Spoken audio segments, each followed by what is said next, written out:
Yes, people, what is happening? And welcome back to the Premier League Game Week 13 show. Premier League show, but this is the Game Week 13 preview show. Big up to Amanda, as always, as here. Hit the like button on your way in and make sure you guys subscribe to all the channels in the chat right here. Josh's channel and PLP's channel is right there. My channel, obviously, you can hit subscribe as you enter. And make sure you guys let's get to 510. At the moment, we're just 2 subs with 510. Let's just get there, people. And hit the like button. Let's get 15 likes on the video. But guys, Prophet, Josh, Jack, how you guys doing? All good? Everything okay on your All side? good, bro. Hope you're well as well. Bueno. Scotland, you've qualified for fucking World Cup. Come on. I've waited for the Premier League show, man. It's been what you call? It's been 2 weeks, man, since the Premier League has obviously. Good news though, no more international breaks until March now. So Yeah, man. And next season Ask for we'll that. have double international break as well. So we'll have the double week international break, and that's about it for the season. So we're good, man. Next season, I can't lie to you, we're set. We're set for next season. But regardless, let's just have a good show. Let's just talk and support the Mandem as always. Like I always say, everyone support everyone as you go. Let's leave a like on the video and subscribe. But gonna be a busy weekend. Obviously, you know, there's gonna be a few good games. I say. Obviously, we got Arsenal, Tottenham, Newcastle, Man City up there, Liverpool, Forest. Who else do we got there? You know, United, Everton on a Monday night. That's gonna be some good games. Hopefully, we shall enjoy them. Hopefully, the results go in favor of certain clubs. But Josh, obviously, Josh and Jack. I mean, we'll start with the bigger game this week. I think Arsenal Tottenham is where we should start, in my opinion. I think that's the bigger game. I think this is your biggest test so far since being top of the league, in my opinion. Since you've gone top of the league, facing your biggest rivals is always the toughest test. No matter how bad or how good your rivals are, this is always the toughest game. And you're playing at home. Obviously, both teams with a lot of injuries. Obviously, both teams struggling with fitness and whatnot. Obviously, huge loss for Arsenal. Gabriel is out with an injury. Gyökeres is still up in the air. We don't know what will happen just yet. But Josh, Jack, one of you two, you can kickstart the Tottenham preview, Arsenal Tottenham preview. Well, Akavin, you mentioned it already in terms of the Arsenal injuries. We haven't mentioned the Spurs injuries. I think they have about 13 first-team players out. Yeah. So from an Arsenal perspective, you should expect an Arsenal win. They're the team that are currently 4 points clear. They're the team that are currently in the hunt for their first Premier League title in 22 years. All logic would dictate that this should be an Arsenal victory, but you know how famous old saying goes, form goes out the window on Derby Day, and the North London Derby is no different. So at the end of the day, we're dealing in hypotheticals here. We don't know what is going to happen, what can happen. All I know is that it's the North London Derby. It usually produces a brilliant game, and 2 days later, it should be no different. Yeah. Jack? Hey, well, as just mentioned, like he's just summarised what North London Derby's about. Obviously, N5 against N7, I think, if that's a postcode if I'm not mistaken, Arsenal and Spuds. There's a big game. Obviously, we know who we want to win, and I want to make sure we fucking batter Spurs. I want to make sure we batter, man. Sub to Ranveer, big ups. He's uploaded his first video earlier this week. Absolutely class. 300 subscribers. He's on the road to that. Let's get him there, people. Big up to you, bro. big up. But yeah, regardless, like I want us to fucking batter these Spuds. I want us to just put them into the ground because that's where they belong. They are what I can't remember the phrase that Wenger said or the quote that Wenger said. They're like 2 miles away and like 3 or 4 Premier League titles and however many trophies away. Okay, yeah, they got better pedigree on the European in terms of European trophies and whatnot. But that means jack shit when it comes to Derby Day. Oh, they're probably going to chant about, oh, we're the European champions, but who gives two shits? Who gives two shits? And yeah, we have to bounce back from the match against Sunderland. Obviously, Chancellor Mosquera is going to start in place of Gabriel. It's just going to be the usual lineup. Marino probably up front, to be fair. And as a Arsenal's injuries. Obviously, Gabriel's on the treatment table. Martinelli, it turns out, is a thigh injury, and he's not going to be back till like early December. Gyökeres, it says he's doubtful, and it's like a strain injury. But then, as just mentioned, Solanke's out, Kulusevski's out, Bissouma's out, Madison's out, Dragushin's out, Kudus is doubtful, Bergwell's doubtful, Takai, one of their players who they recently signed, I think he's Japanese, he's doubtful. Yeah, Ben Davies, muscle injury. Gray, muscle injury. So, like, realistically, if Spurs don't get a result out of this, which, inshallah, that's not the case, like, they at least have the excuse that they at least have a sort of semi-excuse that literally half their fucking team's out, and I don't give two. There's not an excuse for Arsenal not to win. Okay, yeah, we got injuries and whatnot. Gabriel's injured, Jesus is injured, Havertz is injured, Madueke is injured, Martinelli's injured, fucking Gyökeres is injured. Who gives two shits? You have 3 points. You extend your lead. You extend your lead if, say, City lose or Liverpool lose or both teams drop points. If Sunderland drop points, that's what matters. We're in November now. We're almost in December. This isn't the business end of a bayonet yet, or the business end of the season. But this is where you get the fucking 3 points. So there's no Fugazi bullshit excuse that can be made. So yeah. Yeah, Jacques makes a good point there. Like I said previously, and like Jacques has reiterated, on paper Arsenal should be winning this game. But I'll go back to the famous old saying: "Form goes out the window on derby days." Spurs always cause trouble whether home or away. It should be, at the end of the day, it should be a good game. And I agree. Jacques did mention the likes of Martinelli and Gyökeres might not be available. But at the end of the day, Spurs have 13 players out. The likes of Madison, Kudus is doubtful and whatnot. You know, there's no excuse from an Arsenal perspective. Sorry, Prophet, you going to say something just now? I was going to say, I'm pretty sure Arsenal usually slap Tottenham up, don't they? Home and away. It's usually an easy win for Arsenal. I was just usually, I understand what you mean.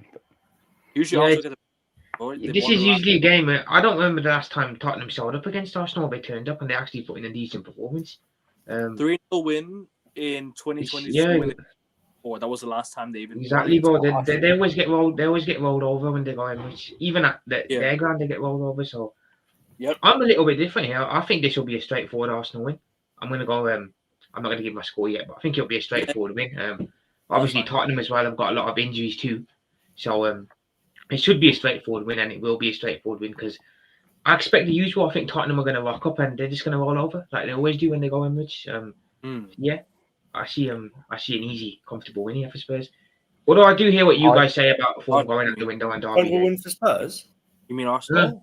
I meant Arsenal. Oh, okay, thank you. Yeah.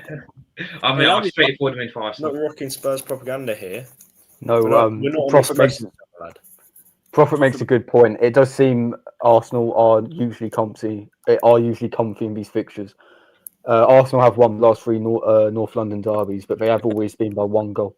So there's always that element of what could potentially happen here. Big up Agassia. And thank you for not mentioning me either. But anyway, quick interlude on my channel. I've got the preview coming out tomorrow at 9:30 UK time in the morning. A quick preview of the game. So if you guys want to check that out soon, I'm not going to give my scoreline because I say it in that video instead. So if you want to know what my prediction is, go and check out my channel. But anyway, AN Sports always a priority. You know how it goes.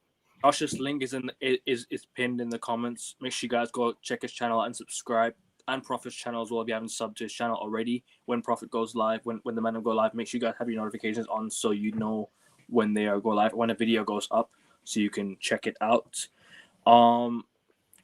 My sleep schedule gets fucked almost every time. Upcoming game, Madrid starting 1:30 a.m. in India, bro. The Champions League games are around that time. At least you're lucky because it's 1:30 a.m. Bro, I have to wait till fucking 3:30 a.m. for the games to start. At least you're lucky with 1:30, bro. At least it's an hour and a half behind. You know what I mean? You have to wait till after midnight. Like, you're lucky with that. I think in the UK we're pretty blessed because we get to watch it at the time it's on. We don't have to.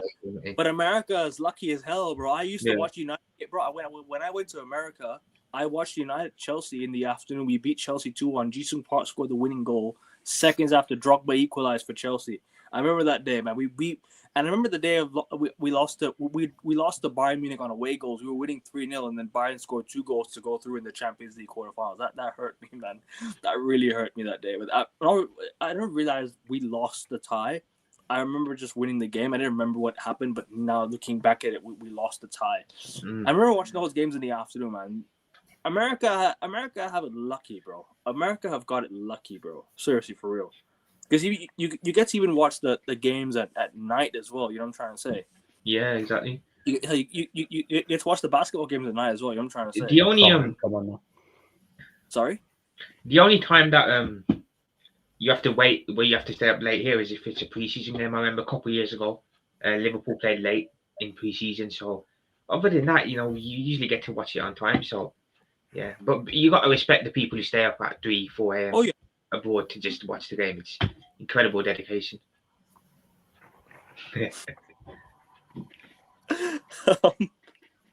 Appreciate you though. On paper, Arsenal wins with me. The score finish: Arsenal 1, Tottenham 1. Okay. I don't see it being a tight. Ranvid talks bollocks. Ranvid talks bollocks, just like Shivan. Why is he saying 2-1 Spurs? Come on, lad. I'm sorry. You literally said that in the previous match. Zach, if they do win, they're gonna get. I'll sank it. Sank it. Sorry, Sanket. So now he's on smoke because he got a prediction right in the previous match week. I swear. Yeah, I swear down. I do not want to have memories of fucking Yunus Kabul fucking getting a header in and winning 2-1. Fucking Jesus Christ. I need to know this as well. I need to know Gabriel's injury status because he's out for 2 months. He's like 2 months. Yeah, it's he's like adductor hip. Yeah. That's what like the Celestao were essentially like saying, like Ancelotti was saying it was like hip adductor injury, and now it's like 2 months. But I don't know the general thing for like with Gyökeres in terms of like on FotMob it's saying FotMob's not a be all and end all, but it's saying like he's doubtful and he's got like a strain injury. So I'm not 100% sure, Agustia, but we'll have to wait and see. Like hopefully, if he doesn't play in this match, play in the North London derby, then hopefully he's back for either Chelsea or Bayern. But yeah, what are you gonna say, Ahmed? I was just gonna say, bro, like, I need to replace him, man. I need to replace him in FPL. I need to bring in what's his name? I need to bring in a new player to replace Gabriel for a while. I don't. It's not NBA fantasy where you have the injury report. You can leave the players on the injury report and replace him with the free agent. That's not how it works. But luckily enough, I should be able to replace Gabriel with the funds I have, with the 2 free transfers I have. But we'll talk about FPL soon on the show. I am thinking about doing a separate FPL show, guys. So if everyone wants to tune in, I will try and bring on an FPL guy or FPL geek, if you would call FPL it. expert like me, you know. I'll bring Josh on as well. You guys are always welcome to join if you like. But like I said, we'll get into that in just a little bit. Big up to Prime, big up to you, bro. Our December 2019 was created. Yeah, it's a month. Prime knows his history. Yeah. Prime knows his history. Of course, he knows his history. He's seen his club win 2 Champions Leagues. Wasn't his first game? Stop the glaze, man. Wasn't his first game? He's Irish. I can glaze him. Lost, it was Crystal Palace. There's a draw against Palace, I think. Arteta's first game. No, I no, it was a 1-1 draw against Bournemouth. Yeah, Bournemouth. Yeah, Aubameyang equaliser.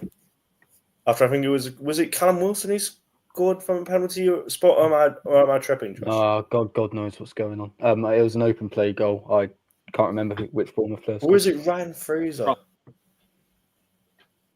I'm gonna quickly check. Liverpool Robert, that's because the schedules and timings for all sports of the world, apart from American sports, optimized. That is true, yeah. He says 2-2. Bossaboo says Spurs winning. We shall see. Of course, he thinks that.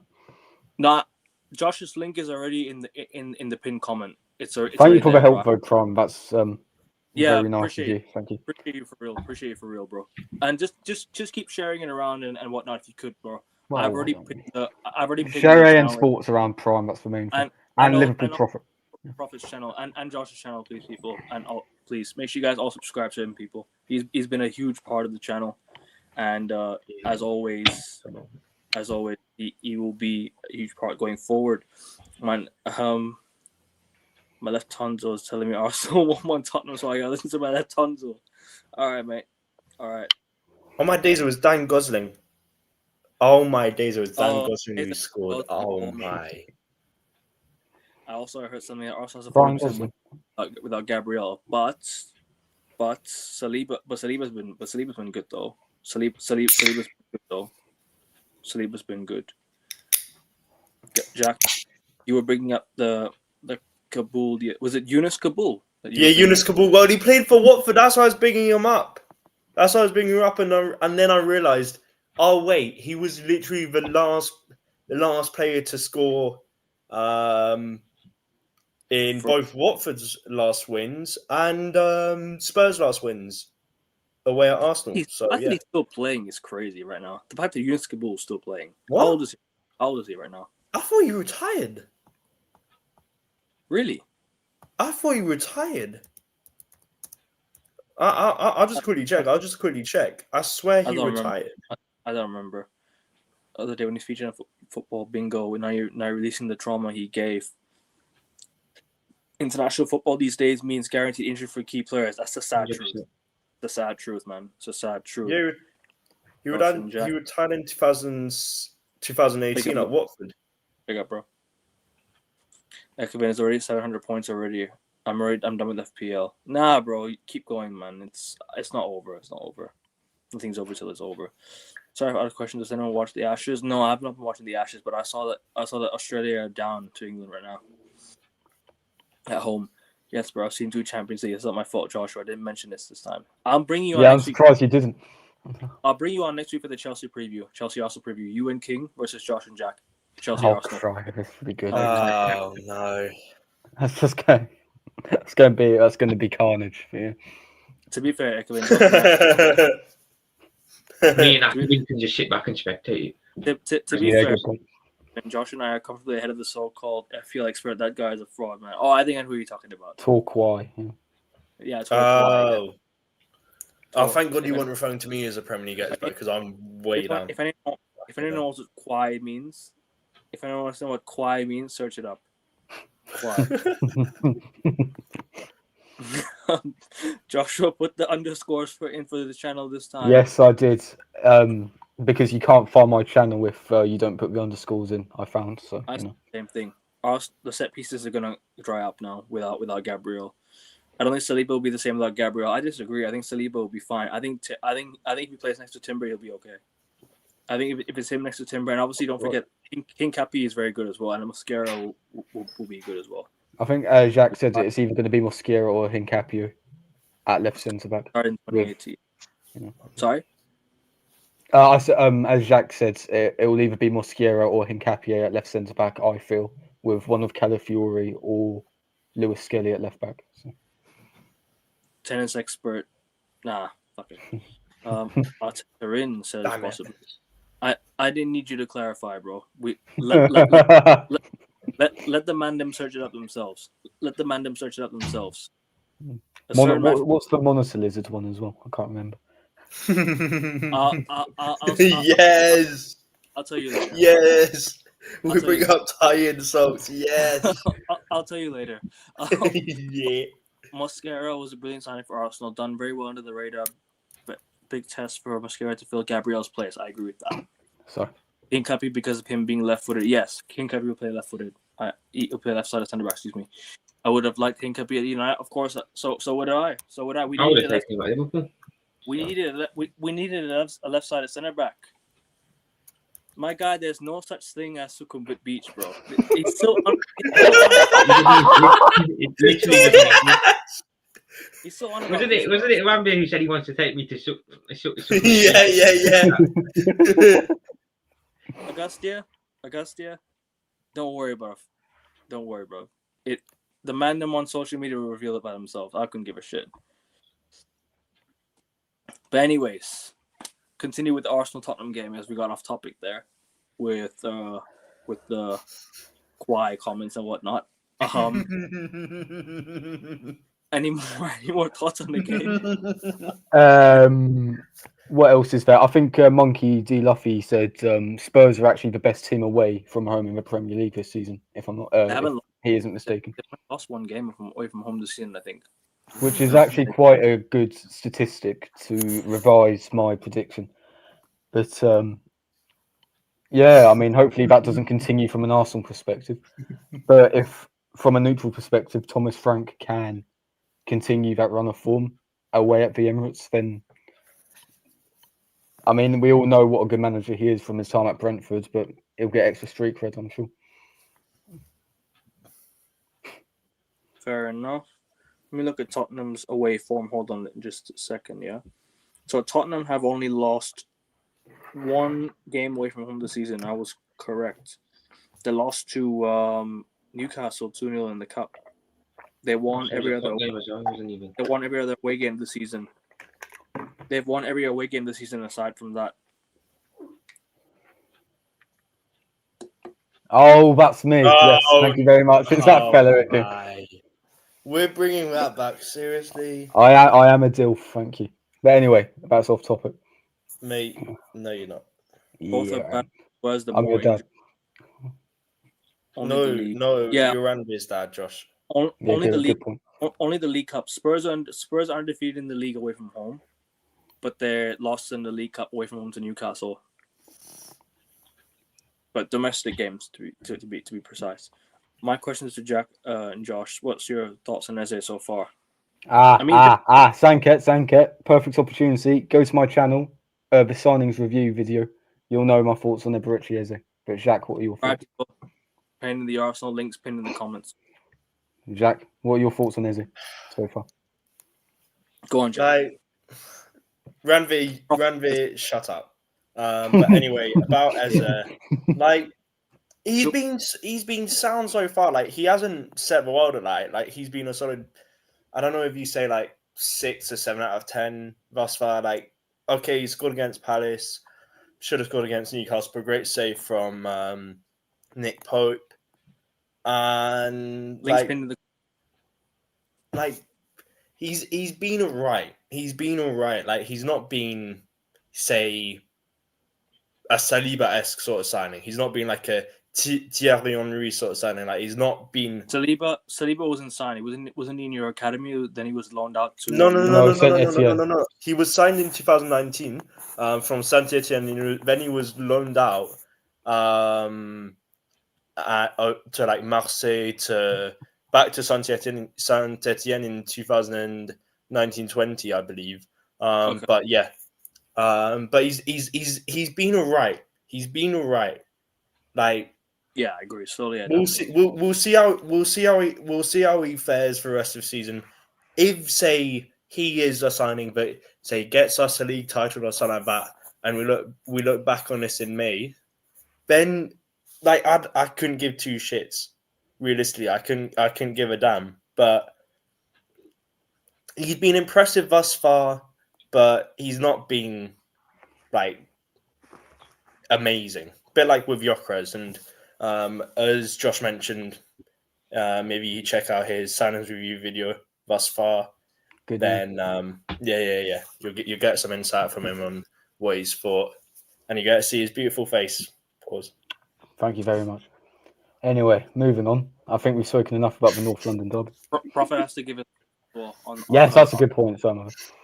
Prophet, just give me more of your thoughts on the North London derby and questions that I get asked by as well, please. It's like I said, bro. I think it'll be straightforward win for Arsenal. I think the Chelsea game next weekend will be more of a test away at Stamford Bridge, but at the Emirates against Spurs, they beat them last season, beat them the year before that, I think as well.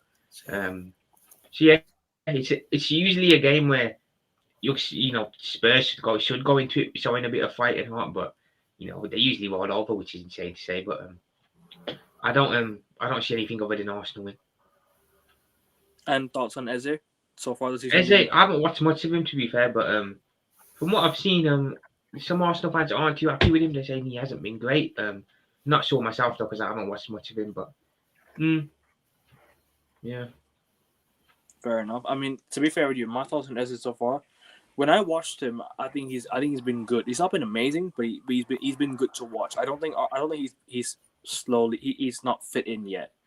I think as my guy says here, he's slowly adapting to the team. I agree. I think he's slowly adapting to the Arsenal style play. Because to be fair with you, Arsenal style of play is a bit, here and there. Like we just don't know what the actual style of play is. Are they gonna play set piece style play, or are they gonna play like just a game where you score from open play like how they did against Forest at home when you slapped them 3-0 and then Eze had a good game that day. With Eze, Gyökeres linking up very well. That's what you need to see more of. So Gyökeres is out for the game, yes. Gyökeres is out for the derby. Yeah. But hopefully he's back next week. I think Gabriel Jesus might be in the squad for the game. I think he might be. I think he might be in the squad for the game. I think he might be in the squad. I don't think he'll play. Havertz is still not yet back, but they said he was back. Who else is there? You can't really. I mean, you should. Madueke might be back. Trossard in the 9 is the only way I see Arsenal playing a striker this week. At least it should be Trossard in the 9. Because it'll be Marino. Probably Marino. You're right. It will be. Because the last time Trossard played up top, he got Player of the Month. Don't forget. He got Player of the Month. And Gyökeres, I think he's out for a few more games, isn't he? He'll be back in December, like mid-December. Hopefully he's back by the Bayern game, all things considered. But yeah, it might be December is the most likely destination.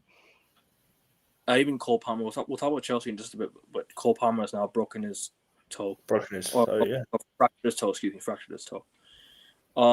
But yeah, I can't lie to you. I think Arsenal usually it's their game. North London derbies. You won this game last year at home, didn't you? 2-1. 2-1. Yeah, own goal from I can't remember who it was. And the other. Yeah.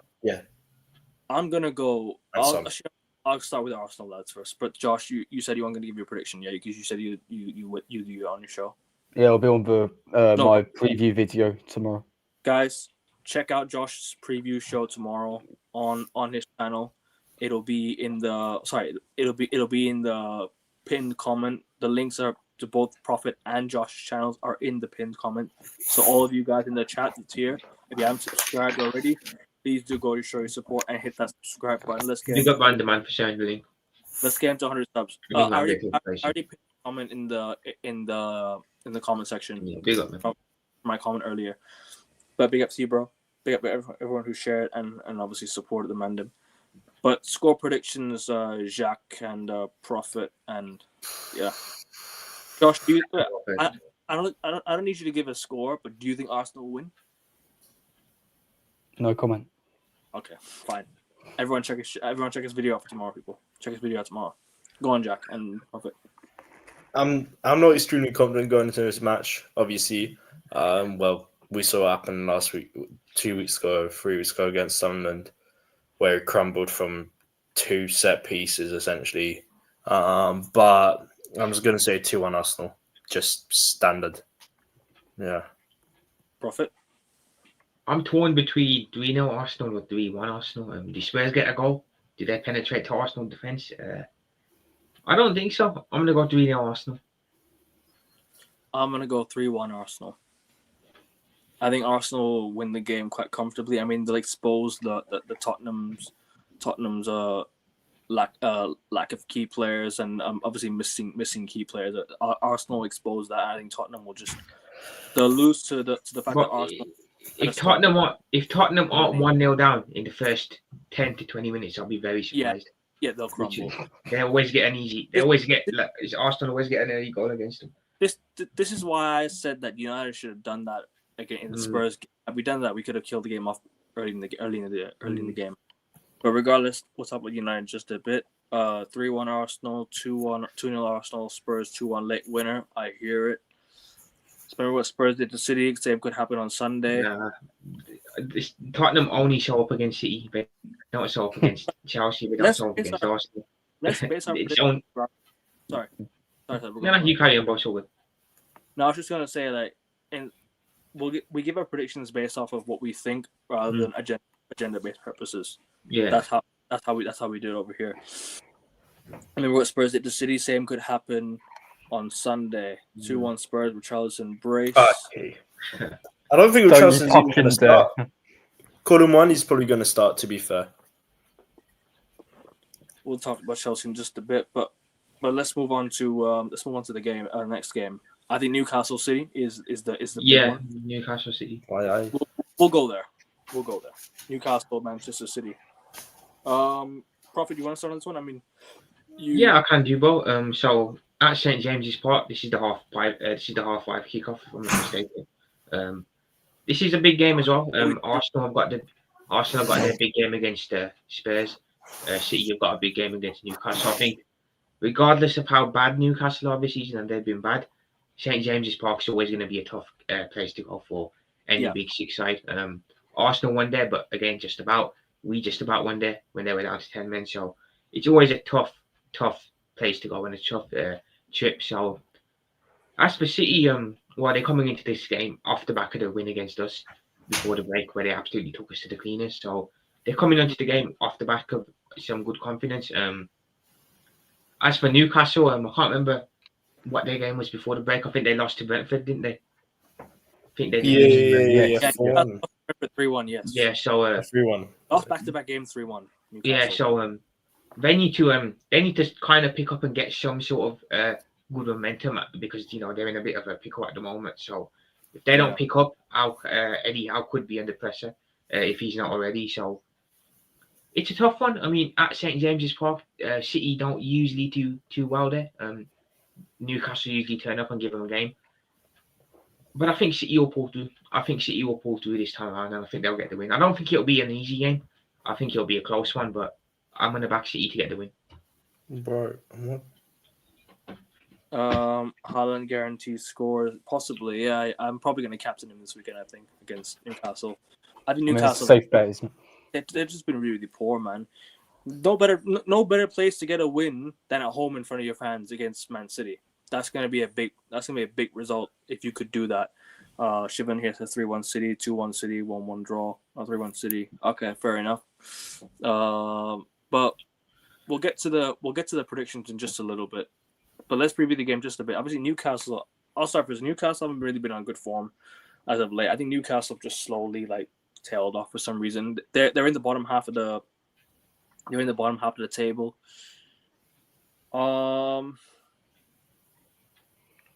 They've not had a good start at all. I mean, he scored 2 goals for Germany the other day. Well, he needs those 2 goals because he needs to really pick it up after not scoring for a few games or not really doing much for the last few games. He needs to pick it up because Newcastle's goals are drying out. Yes, cool, they can take the lead in games, but Newcastle defensively have just been poor, man. They've conceded a lot of goals. They've not looked the same. When I watched them against West Ham, they looked so sloppy on the ball. Newcastle just looked so poor as a team on the ball. It used to be Isak. Isak used to control the game for them. It used to be give the ball to Isak and he'll create something for them. Now they don't have that type of player in their team. Who are they going to rely on? Anthony Gordon's been okay. He's not been amazing. He's been okay. Harvey Barnes. I mean, when was the last time you saw the best of Harvey Barnes? And when was the last time you even played? Probably like a while. He even played good football for Newcastle. I think with your point with Isak, quickly, Akvin, sorry. I feel like with Isak, Newcastle's entire build-up play or their entire focus on the offensive third was to give Isak all the chances on the play. Yeah. I think with Walter Marde, they're trying to adapt their game to spread the goals out a bit more. Be a bit more focused aerially. And listen, it hasn't exactly translated too well so far, but I think over the course of the season, Newcastle will start to pick up. Whether they start it at home to Manchester City, that's a very tough ask. And me personally, I don't think they will. But they'll certainly improve. They're not going to stay 12 for the remainder of the season. They'll be in and around the European places. No doubt about that. I think as Prophet said earlier. I don't think Eddie Howe will get sacked. I think Sankit said that. I don't see them doing it. I don't see them putting the plug on him. I think he'll turn it around. Yeah. And obviously Haaland as well is going to be motivated and fired up because he needs to get... Yeah, he's definitely scoring. He needs his 100th goal, man. He would have got it against Man City, but against Liverpool, but obviously he missed that penalty. He scored seconds later. But then again, he's going to get it against Newcastle. I think he's probably going to get it. Elanga isn't playing well. Yeah, he's had a rough start to life in Newcastle. I'll be honest with you. He's had a really rough start to life in Newcastle. Eddie Howe, I think Newcastle should sack Eddie Howe. I raised this. I've obviously you guys came back. I've raised this comment before. Newcastle being behind Sunderland after them being years in the Championship and years not even in the Premier League. Now that they've had to take over, now that Sunderland have come back to the Premier League, now that they're behind Sunderland, and Newcastle is not on the right run of form, Sunderland are picking up form. I will say, we're only about. I'm just sacking Eddie Howe. We're only about 25% into the season. Yeah. And I know I keep going on about it, but it is still early days, and I don't think Sunderland are going to keep this up, and I don't think Newcastle are going to stay bottom time. But they're a rich institution, though, bro. Newcastle should be using that. Newcastle should be acting like a rich, like proper football club. They should be acting like a football club that's going in the right direction. They should be. That is a good point. Take over. They got the finances. They have the ownership to back them up, to really get them across, to really get them to where they need to be. I mean, they've been crying for what do you call, what's his name again? That Mike Ashley to get sacked or to sell the football club for so long, but now it's like they're not even utilizing their resources, their finances in the correct manner. This is why I think maybe Newcastle should think, all right, we have the money, we can bring in a top manager, like experienced manager, like when Mourinho was available, they could have been like, all right, you know what? Maybe it's time to look into that. Or if Conte, if he becomes available, we could bring Conte. It could bring Conte in, or even I don't know who's available out there right now. But Newcastle have the funds and the finances to bring in the top manager. They can afford to give a manager a big contract to bring him in. Yeah, but are they going to be able to attract a better manager than Eddie Howe? Which I think is where the Newcastle ownership is coming from here. That's a question that's up in the air. They still got to attract players, so are they going to attract a top manager really?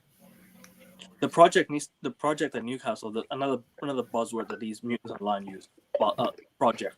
The project needs to be enticing, and at the moment, Newcastle's project isn't as enticing. Cool, you're in the Champions League, but at what cost? Did people go to Leicester when they were in the Champions League? No. It depends on the pedigree of the club and what they've done in recent times while being in the competition. Manchester City started building their way up into the competition. That's why they won it. They won it, and they had Pep. They had a top manager. You need to have a top manager there and a foundation laid for them in order to bring in top players. But that's what Newcastle don't have. They've got the ownership, they've got the finances, but they didn't lay a foundation. They didn't lay any how do you say it? They didn't lay a marker and say, all right, we're gonna take over now. We've got the money. We can attract top players. That's not how it works. It's about pedigree. And do Newcastle pedigree? Nope. They don't have pedigree in the Champions League. They don't have pedigree being even winning league titles in recent memory. So that's why the Newcastle project, or the Newcastle what's the word that I used again? The Newcastle enticing project isn't all that. You know what I'm trying to say? That's not me trying to say Newcastle are a bad team. No, Newcastle have got some really good players, but the problem is they're really inconsistent. Now they sold Isak, they're still a selling club. People are forgetting Newcastle is still a selling club. They still sold their best player to a bigger club. So if Newcastle want to be a top club, they need to try and keep hold of their players. Well, this leans into the whole PSR debate, doesn't it, Akavin? This is the comment right here. They have PSR problems as well. But then again, they have to try and put more money in. It's not about, PSR and whatnot. You have a budget to spend. If Liverpool this past summer, why they spent 400 million is because they were able to make enough sales. Newcastle sold Isak. They had the money to go and buy a replacement. You're cool. They bought Walter Mata. Fine. He's a striker that can get you goals. But where's his replacement? Where was Isak playing this entire time? Was he playing on the left-hand side? Was he playing up top? Because if he was playing up top, right, then is Walter really that replacement? He's not. Is he going to score bags of goals for Newcastle? I think he can. But then again, they'll have to change the entire system now because they used Isak off the left and up top at several times. You're trying to say they've switched the players around and whatnot. They've rotated players in different positions. Newcastle just don't look the same, man. This is why I said Isak is that man that they took them. He carried them. I wouldn't in terms of carry. I would say in terms of the way they play, he was the main guy. He got them ticking. Their style of play was based around him. And now it's a huge change for Newcastle bringing in Wolterman instead of Isak. You know what I'm trying to say? Yeah, of course, Ackerman. But obviously, with the whole selling Isak to Liverpool and whatnot, at the end of the day, you can't escape PSR if you're a club like Newcastle, who isn't already an established leading English club. They can't do what Chelsea did in 2003. They can't do what Manchester City did in 2008. At the end of the day, they do have to sell these players. And the sale of Isak was unavoidable, in my opinion. It was going to happen. And Liverpool came knocking. Liverpool get him. Although Newcastle held up for a good price. See, at the end of the day, Newcastle do have to comply with that. Otherwise, they're going to get punished, much like Everton did, much like Nottingham Forest did. Because they're not a Liverpool, they're not a Manchester United, they're not a Manchester City, they're not a Chelsea, they're not an Arsenal. They're not going to be protected by the football authorities that way. Because simply they don't make enough money compared to those 5 clubs. This is a crazy stat, by the way. Eddie Howe losing 16 games against Manchester City is mad. It's actually crazy if you think about it. I would wait till like January. I would have sacked him this past international break because they would have had 2 weeks to find a new manager. Well, you got to remember that they did win the Carabao Cup as well, so that kind of gives you a bit of a buy-in. True. That's a good point. Pep appreciating Bruno Guimaraes. Can we see Bruno moving to Man City as Rodgers' replacement? I don't see it. I think they're using. I think what's his name at Nico Gonzalez is doing very well at Man City right now. I think he's going to be that Rodgers replacement. I think they'll develop him and they'll make him that Rodgers replacement, and then they'll sign someone as backup to him because he's playing quite well this season. I'll agree with you. He's playing very well this season. Nico Gonzalez for Man City, very well. He'll be that Rodgers replacement. That's what they signed him for, as his backup. But as his replacement, we shall see. Time will tell if he can develop into it. Gasperini available. He went to Roma. Yep. That could have been one that could replace him. Fair enough. That's a realistic shout. If a player acts like that, why would anyone want to keep the player? But then this is why I say you need to act like a big club. If you have the money and you need to act like a big club. Newcastle haven't been acting like a club that are moving forward in the right direction.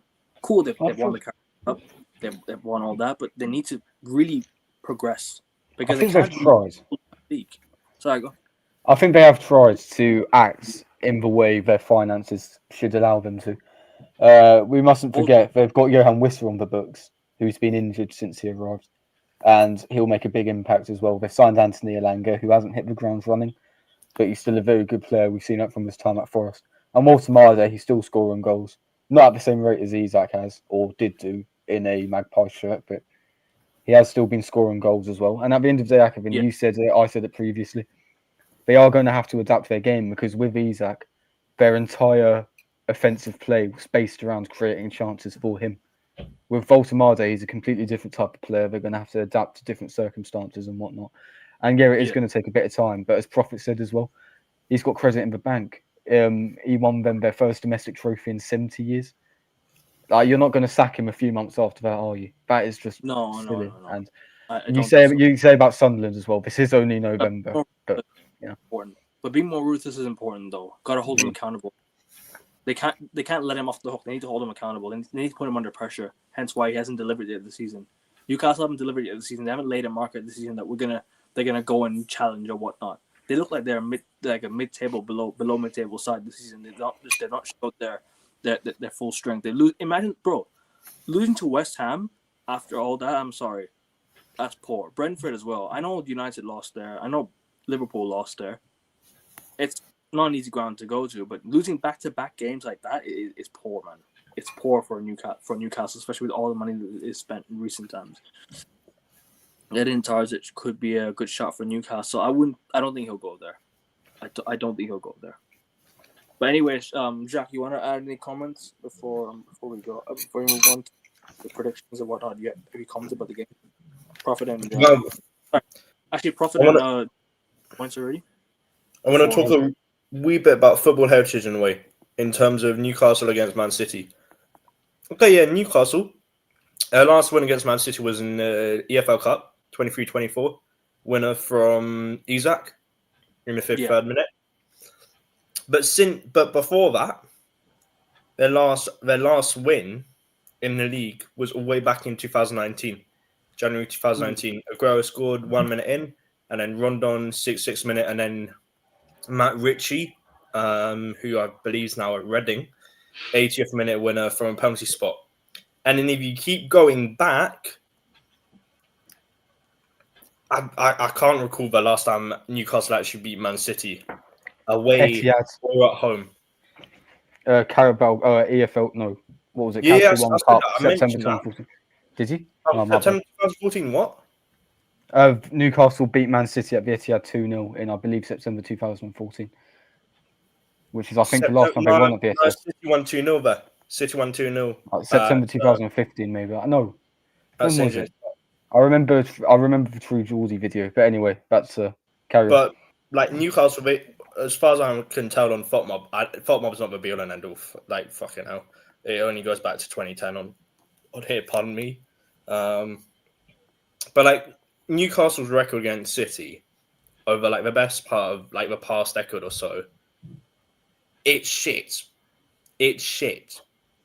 And in the past first 3 games they played, Newcastle 3 wins in all comps, 4 draws, and then City have won 26. And the last match they played against each other last season ended 4-0 at the Etihad. Marmoush hat-trick and James McAtee scored late on. The only goal of the second half for City. But like, realistically, this is probably going to be a formality. I know that Newcastle, they've been good in the Champions League this season. They've won all but one of their games, and that loss was against Barcelona, thanks to a Rashford brace. But in terms of domestic competitions, Newcastle have not been there. They've not shown the promise they were showing last season. Obviously, they got into the Champions League on the final day. Thanks to Villa losing at Old Trafford. But, like, there's no excuse. There's no excuse of the quality of the squad when they got three-man midfield of Joelinton, Bruno Guimaraes, and Tonali. And then you got Voltemada, Murphy, and Harvey Barnes on the wing. And then you got relatively solid back four, although Dan Burns injured us far from what I've heard. And so, what's his name? Lewis Hall is going to have to slot in at left back. But they brought in Thiaw, or however you pronounce his name. Thiaw. From Milan in the summer. And obviously, Ben Botman has been injured over like the past 2 years. But when he was at Lille, if I recall, before he joined Newcastle, he was solid. And then obviously Kieran Trippier speaks for himself that he's like I'd say top 10 sort of right backs in the league, maybe. But it looks like he's coming into like the twilight of his career, realistically. He's like 34, 35, should I say, actually. And then Nick Pope's going to be back in the starting 11, much to Ramsdale's behest. But like, obviously, as I can't remember who mentioned in chat, Livramento's injured, Dan Burns suspended, and then Visser, he's not going to be back until the end of the month. Same with Asula, same with Ashby, and then for City, the only problems they realistically have: Rodri, lack of fitness essentially, and Kovacic, he's out till January of next year. But like, realistically, City going to win this probably 2 or 3-0. I'm just going to say it. I'm just going to say it as it is. No offense to Newcastle fans, but your team's been absolutely no worries. Minging this season, apart from in Europe. Subscribe to the channel. They missed their mentor at right back, plus Lewis Hall not playing left back is a mistake. They have been poor defensive under Howe this season. Yeah, and it's also on Eddie Howe, man. The defense has been on him as well, man. But Prophet and Josh, did you guys finish your points on the game already, or did you? I did, yeah. I went first, Bob. Josh, did you finish your points already?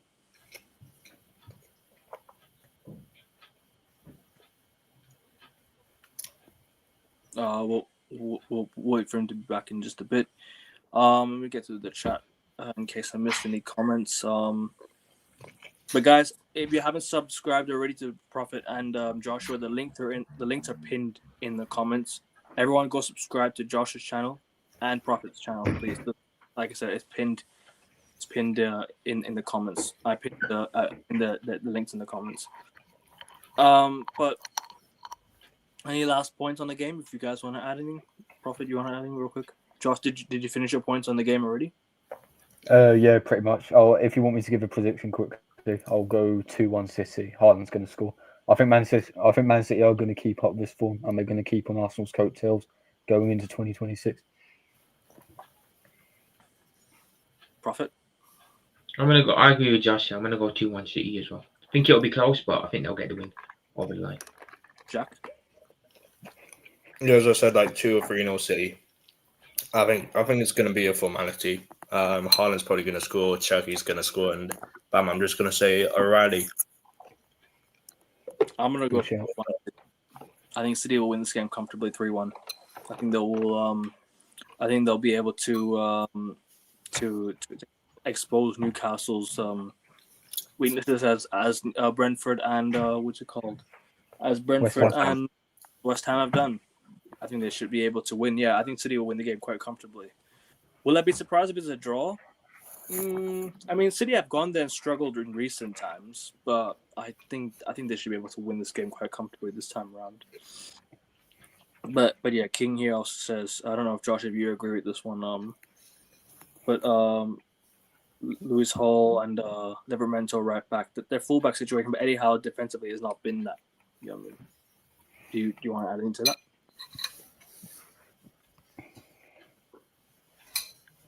They've been poor defensively. There's no doubt about that. All we have to do is look at the goals conceded column on the league table, go down to 12th, and you'll see what it is. That is very uncharacteristic for an Eddie Howe side, and they have been uncharacteristically sloppy so far this season. They haven't taken advantage of their home atmosphere, as Prophet said about half an hour ago. Arsenal and Liverpool have both won there. Typically, Newcastle will get something out of those type of games, albeit they were in the last minute, but still, that's a good indicator that luck hasn't gone Newcastle's way so far.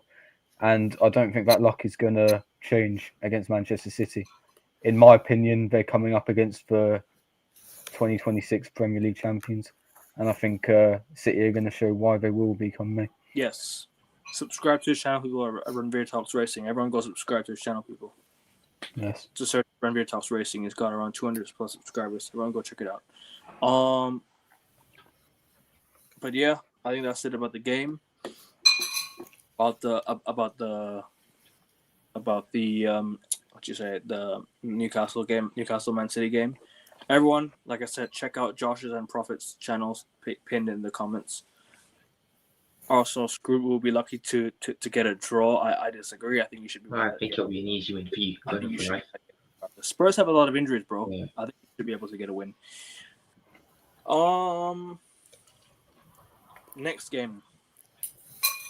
I mean, Liverpool, Forest is probably the next most interesting game. You can do well. We'll start there. Go ahead. It's a must win. It's a must win game. This one is for us. Obviously, team news wise, Slot confirmed today that Bradley will be out because of an injury. He confirmed that Wirtz will also be out, so they won't be featuring. So I'd imagine it will be Szoboszlai at right back again, which I'm not too bothered by, because when he played there previously earlier on in the season, he did do a decent job there, so I think he can do another good job there.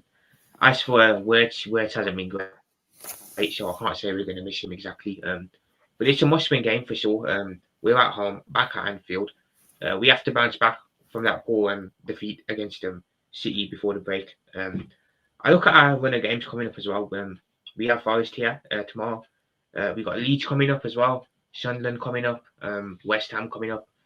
These are all winnable games. You know, we're going through we're going to have a good run now. So we should be winning all of these games. If we're not picking up 3 points in all of them, again, it's more question marks on what's going on exactly. If Slot thought the pressure was on him after the Palace defeat, if we don't pick up results after these games, it's going to be right there, but it'll be a lot worse. As for Forest, I mean, you know what they're going to do. They're going to come low block. I actually think if Ange Postecoglou was still manager, I'd be a bit more confident going into this game because then they would have come with the high line and we probably would have gotten a bit more joy. But now, under Sean Dyche, you know they're going to come and low block it. So it'll be tough because, as everyone knows, it's no hidden secret.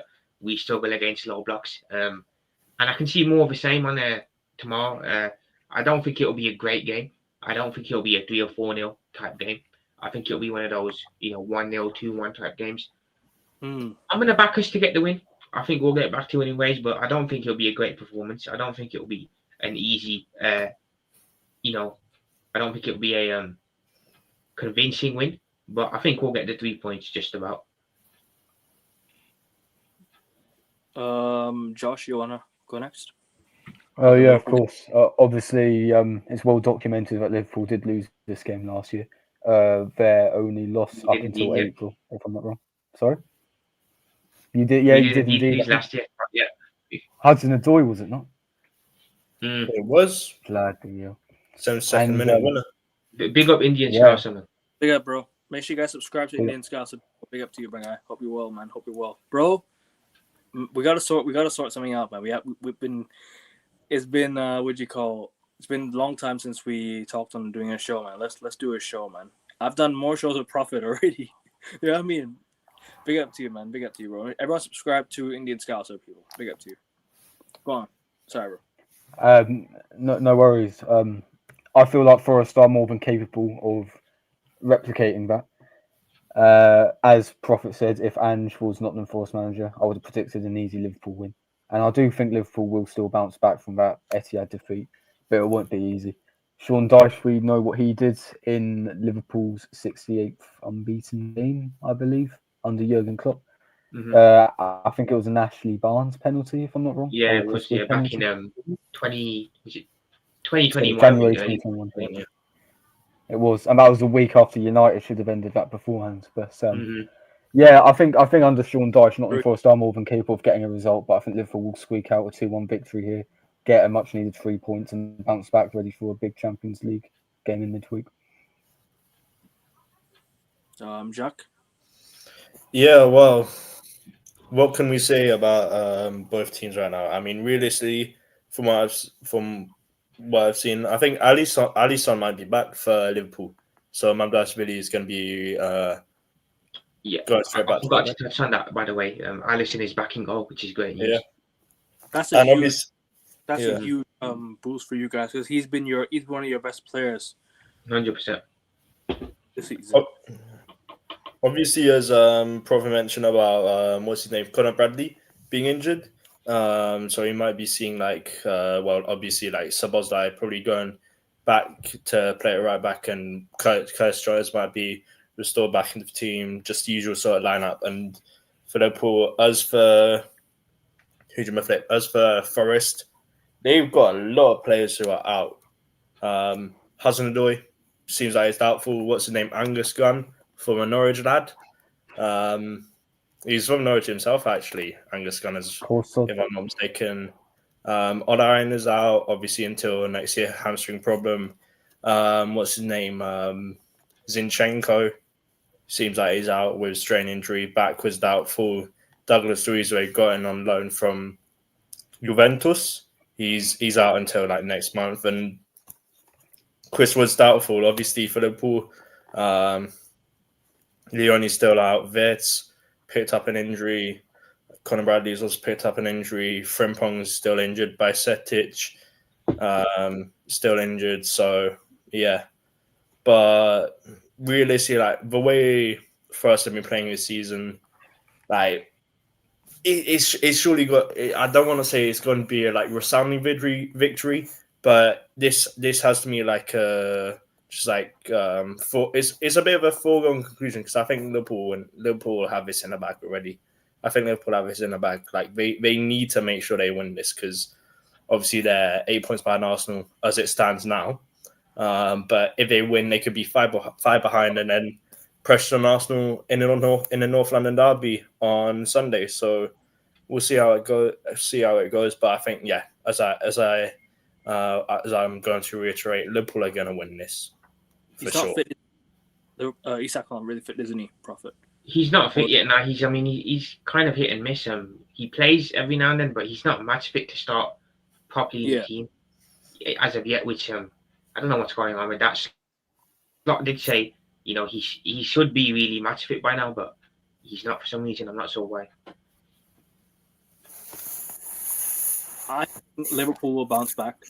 It's your home form, like I always say. It's your home form that's the reason why you're winning games. Your away form has not been the best in recent times. It's more your home form.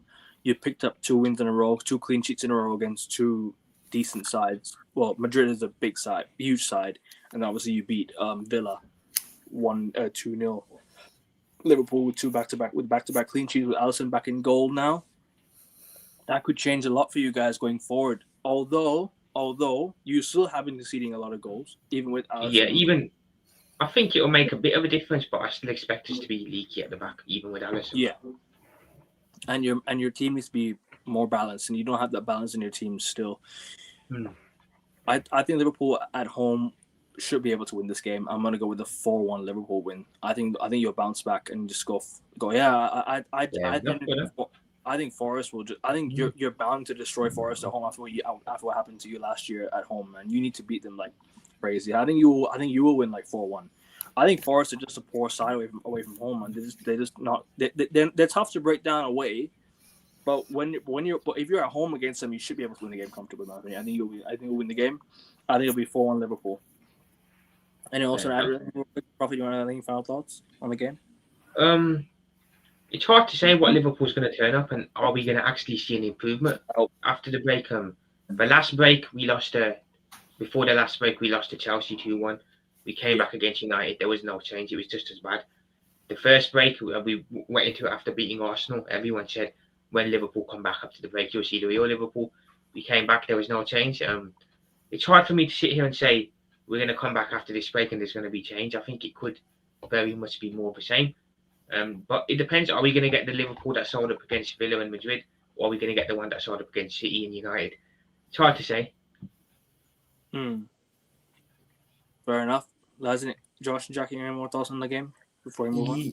Yeah, I also just want to quickly add, like, the way that Forest have been playing this season, and this isn't just like a Nuno sort of thing, or an Ange sort of thing, or a Sean Dyche sort of thing, is like the mentality of a team, because I want to sort of like focus on the match towards the end of last season when Forest were chasing for like the Champions League, Europa League, all those sort of competitions, and that 2-2 draw against Leicester, where I think it was Rasmus Christensen or whatever his name is, got that equaliser.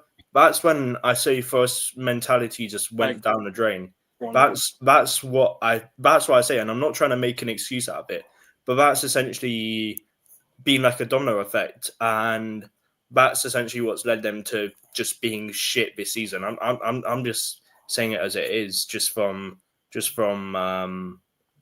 a neutral sort of point of view. That like they've been shit since that match, and there's a reason why they haven't been doing that well in Europe this season or in domestic competitions.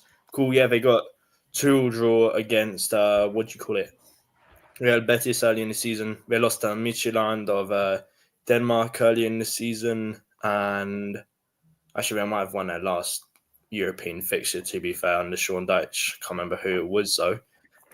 But like they don't have the cojones, to quote Trodini, to like actually show some fight.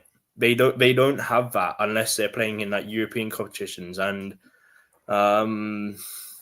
realistically, that sort of legal battle that they had with Crystal Palace in terms of them not signing the papers by like the 1st of March, like this is what Forest deserve in a way, and I've got no sort of like malice or like distaste towards Nottingham Forest, but Evangelos Marinakis is an absolute twat. Just want to say that. Indeed. Like you want to try and take that sort of avenue, and now look away you're floundering this season. 19th place, hold that. Fair enough. But anyways, I think we said it. Unless Josh, you want to add any more? Oh yeah, you haven't said No. Sorry. Are you done? No, just 2-1 for us. Okay. You're going 2-1 Forest? No, 2-1 Liverpool. My bad. No. Keep it for TV 2-1 Forest, please. We need an upset prediction. No, I'm kidding. Don't worry. Nah, Aaron's already predicted 2-1 for us, so we'll give him the credit if it comes into fruition this weekend. Fair enough. We're gonna move on now to the next game. What's the next game we should talk about? There's one game on Monday night, obviously United Everton. I think we should talk about Brighton Brentford, seeing as Josh is stewarding at it. Nah, and he's gonna be there. We'll talk about the United game first. I have more to talk about that game. That game first, and then we'll talk about the Brighton Brentford game. Okay. Unless Josh, you want to talk about Brighton Brentford first? Up to you. Well, now I'm all right. Manchester United will be a more interesting topic of discussion. Ooh, no, it's gonna be a tough game for us. I can't lie to you. I'm not really confident for this game. I'll be real with you. I've not been confident for this game. Everything at home is always usually a game where I'm thinking, oh shit, what's gonna happen here? It's always a game where I'm just like, it's one of those fixtures where you just don't look forward to. It's always an Everton game, and you just don't know which Everton will turn out. Are they gonna be that team? Sorry guys, did we give the predictions for the Liverpool Forest game? Yeah. You've already given your prediction, haven't you? Yeah, I'm going 2-1 to Liverpool. That's mine. Josh said 2-1 Liverpool. Jack said 3. I said 3-0. I said 4-1. And Saget here agrees with you 4-1 Liverpool. Arian says 1 Forest. Indian Scouser here says 3-1 Liverpool. Okay, but we move on to United Everton. I gotta lie to you. Like I said, I'm not confident for this game. I'll be real with you. I'm a bit nervous for this game, and I'll tell you why. Stockers is a Monday night game. It's because Everton is always one of those games where you just don't know what Everton will turn up. They're always it's a weird game. Every single time we play Everton, it's always a weird game. Last year we slapped them 4-0. The year before we slapped them 2-0, 2 penalties. The year before we slapped them, we beat them 2-0. Could have been 4-5-0. I'm more. Do you know what it is? I'm slightly more confident because it's at home, but this was at Hill Dickinson Stadium. I'm not confident at all one bit. If it's away from home, I'm not confident at all. I will not be confident at all. I'm slightly more confident because it's at home. Because at home we've been good this season at home. I think we should be winning this game, but it will not be as easy as anyone thinks. Everton are no mugs. They always turn up for these games, big games especially. Everton will turn up. Did they lose to City 2-0 or was it 3-0 that they lost to City? I couldn't remember what. 2-0 City, Haaland versus 2-0 City. Listen, at the end of the day, I just want United to win and keep a clean sheet. If we can keep a clean sheet, that'd be great. But I don't think we'll keep a clean sheet. I think it'll be a tough game. Xerxes, don't know if he'll start. Sesko's out. Maguire's out. So we don't know what the defense will be. Probably De Ligt, Euro, and if Mazraoui can play right center back, and then you play two wing backs, Dorgu and Ahmad. But I don't know, man. I'm still very questionable about the manager, what he's going to do. Bruno Casemiro. I want Bruno to play in the 10, but he's not going to play in the 10. I think if I had to pick the team, I think Xerxes would start up top. Xerxes should start up top because last season, don't forget, Ruben Amorim's first Old Trafford win in the Premier League was a 4-0 win against Everton, and Xerxes scored 2 goals. So if you want link up top, you need Xerxes. Xerxes is that guy that will link up top very well. I would start him. I would start Xerxes up top. But knowing him, I think he'll start Cunha and start Mason Mount in the 10 because I think Mason Mount's had a good start to the season for United. I think he's played well in certain games this season, and it's down to his pressing that helps get us going. All in all, not too many injuries, and slowly but surely players will be back fully fit. Martinez back in January, but I don't know he'll be the same player as he once was. But hopefully, one game a week, Monday Night Football, first Monday Night Football game of the season for United. I hope we can score. I hope we can win at Old Trafford, man. Just go and get the win. 3 points is all I ask for. I don't really ask for much. 3 points is all I need. I don't care how we do it. I don't care how we win it. Just get 3 points and just get the point on the board. That's all I can really ask for and all I can really hope for. You might want to give your thoughts, Josh and Prophet and Jack. You guys want to? I think at Old Trafford against this is at Old Trafford, is it not? Mm-hmm. Yeah, it is. Yeah, I think it's a weird one because Everton United is always a game where sometimes you'll go into it United will win comfortably. Sometimes you'll be an Everton win. Sometimes you'll end up in a draw. Everton have definitely got players that can hurt United. I think it depends on what United shows up. The United actually show up and play well. If they do, I'd expect them to get the win at home. Do they show up and play well the way the United usually play? If they do, I think Everton have got a chance of getting something out of this game. It's a hard one to predict. Like you said, Akabin, I think if this was at Dickinson, I would have probably said that it's more likely to be an Everton win and Everton pull some off. Yeah, but I think at Old Trafford, I think United will get it over the line at Old Trafford. It might not be pretty, it might not be great to watch, but I think you'll get it over the line.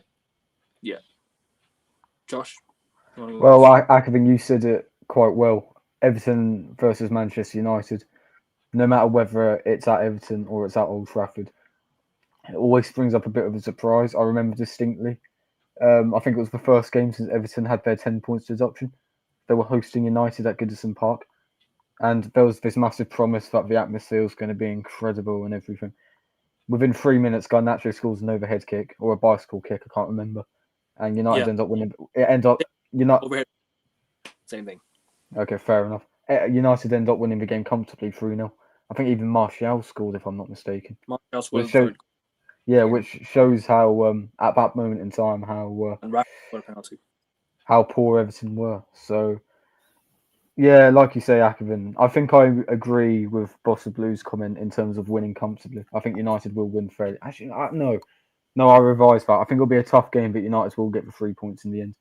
David Moyes is going to make it tough. He's going to be out for revenge. Yeah, after what happened. Obviously, his 9 months of hell at Old Trafford. But I think United will just about do enough. I think Shivan said that Cunha will play striker. And I think that's the more likely option. I know you were talking about starting Xerxes, but Amarim really seems to have gone off him for whatever reason. Yeah. So I think Cunha will play striker. Obviously, Mbeumo's in fantastic form. He's in my FPL, so hopefully he does do something if United are to win. And I agree with Shivan's score prediction as well, if we're going to talk about that. 2-1 United. Yeah, NDI, Grealish. These guys, I forgot to mention them. NDI, Grealish are could be players we're going to have to come up against. If we can... Dewsbury Hall's a tough nut. Contain them, we should be okay. But other than that, I hopefully United can get the job done. But Jack, your turn to talk, bro. Your preview of the game. Everton United at Old Trafford. No worries.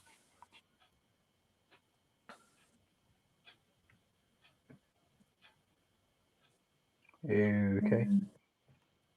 No worries, bro. No worries. Take your time, guys. Hit the like button, please, and make sure you guys subscribe to both Josh's and Prophet's channels. The links are pinned in the comments.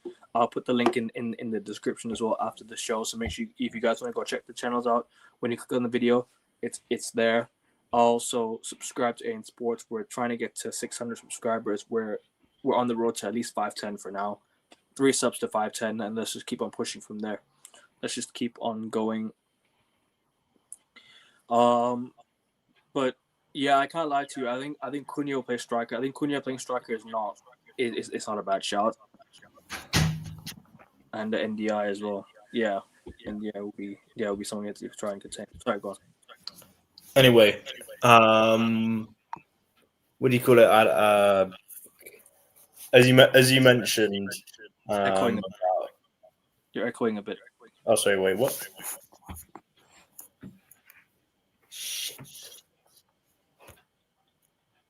Whose earphones is it? Oh, might be mine. Josh. Way to go, Josh. Way to go.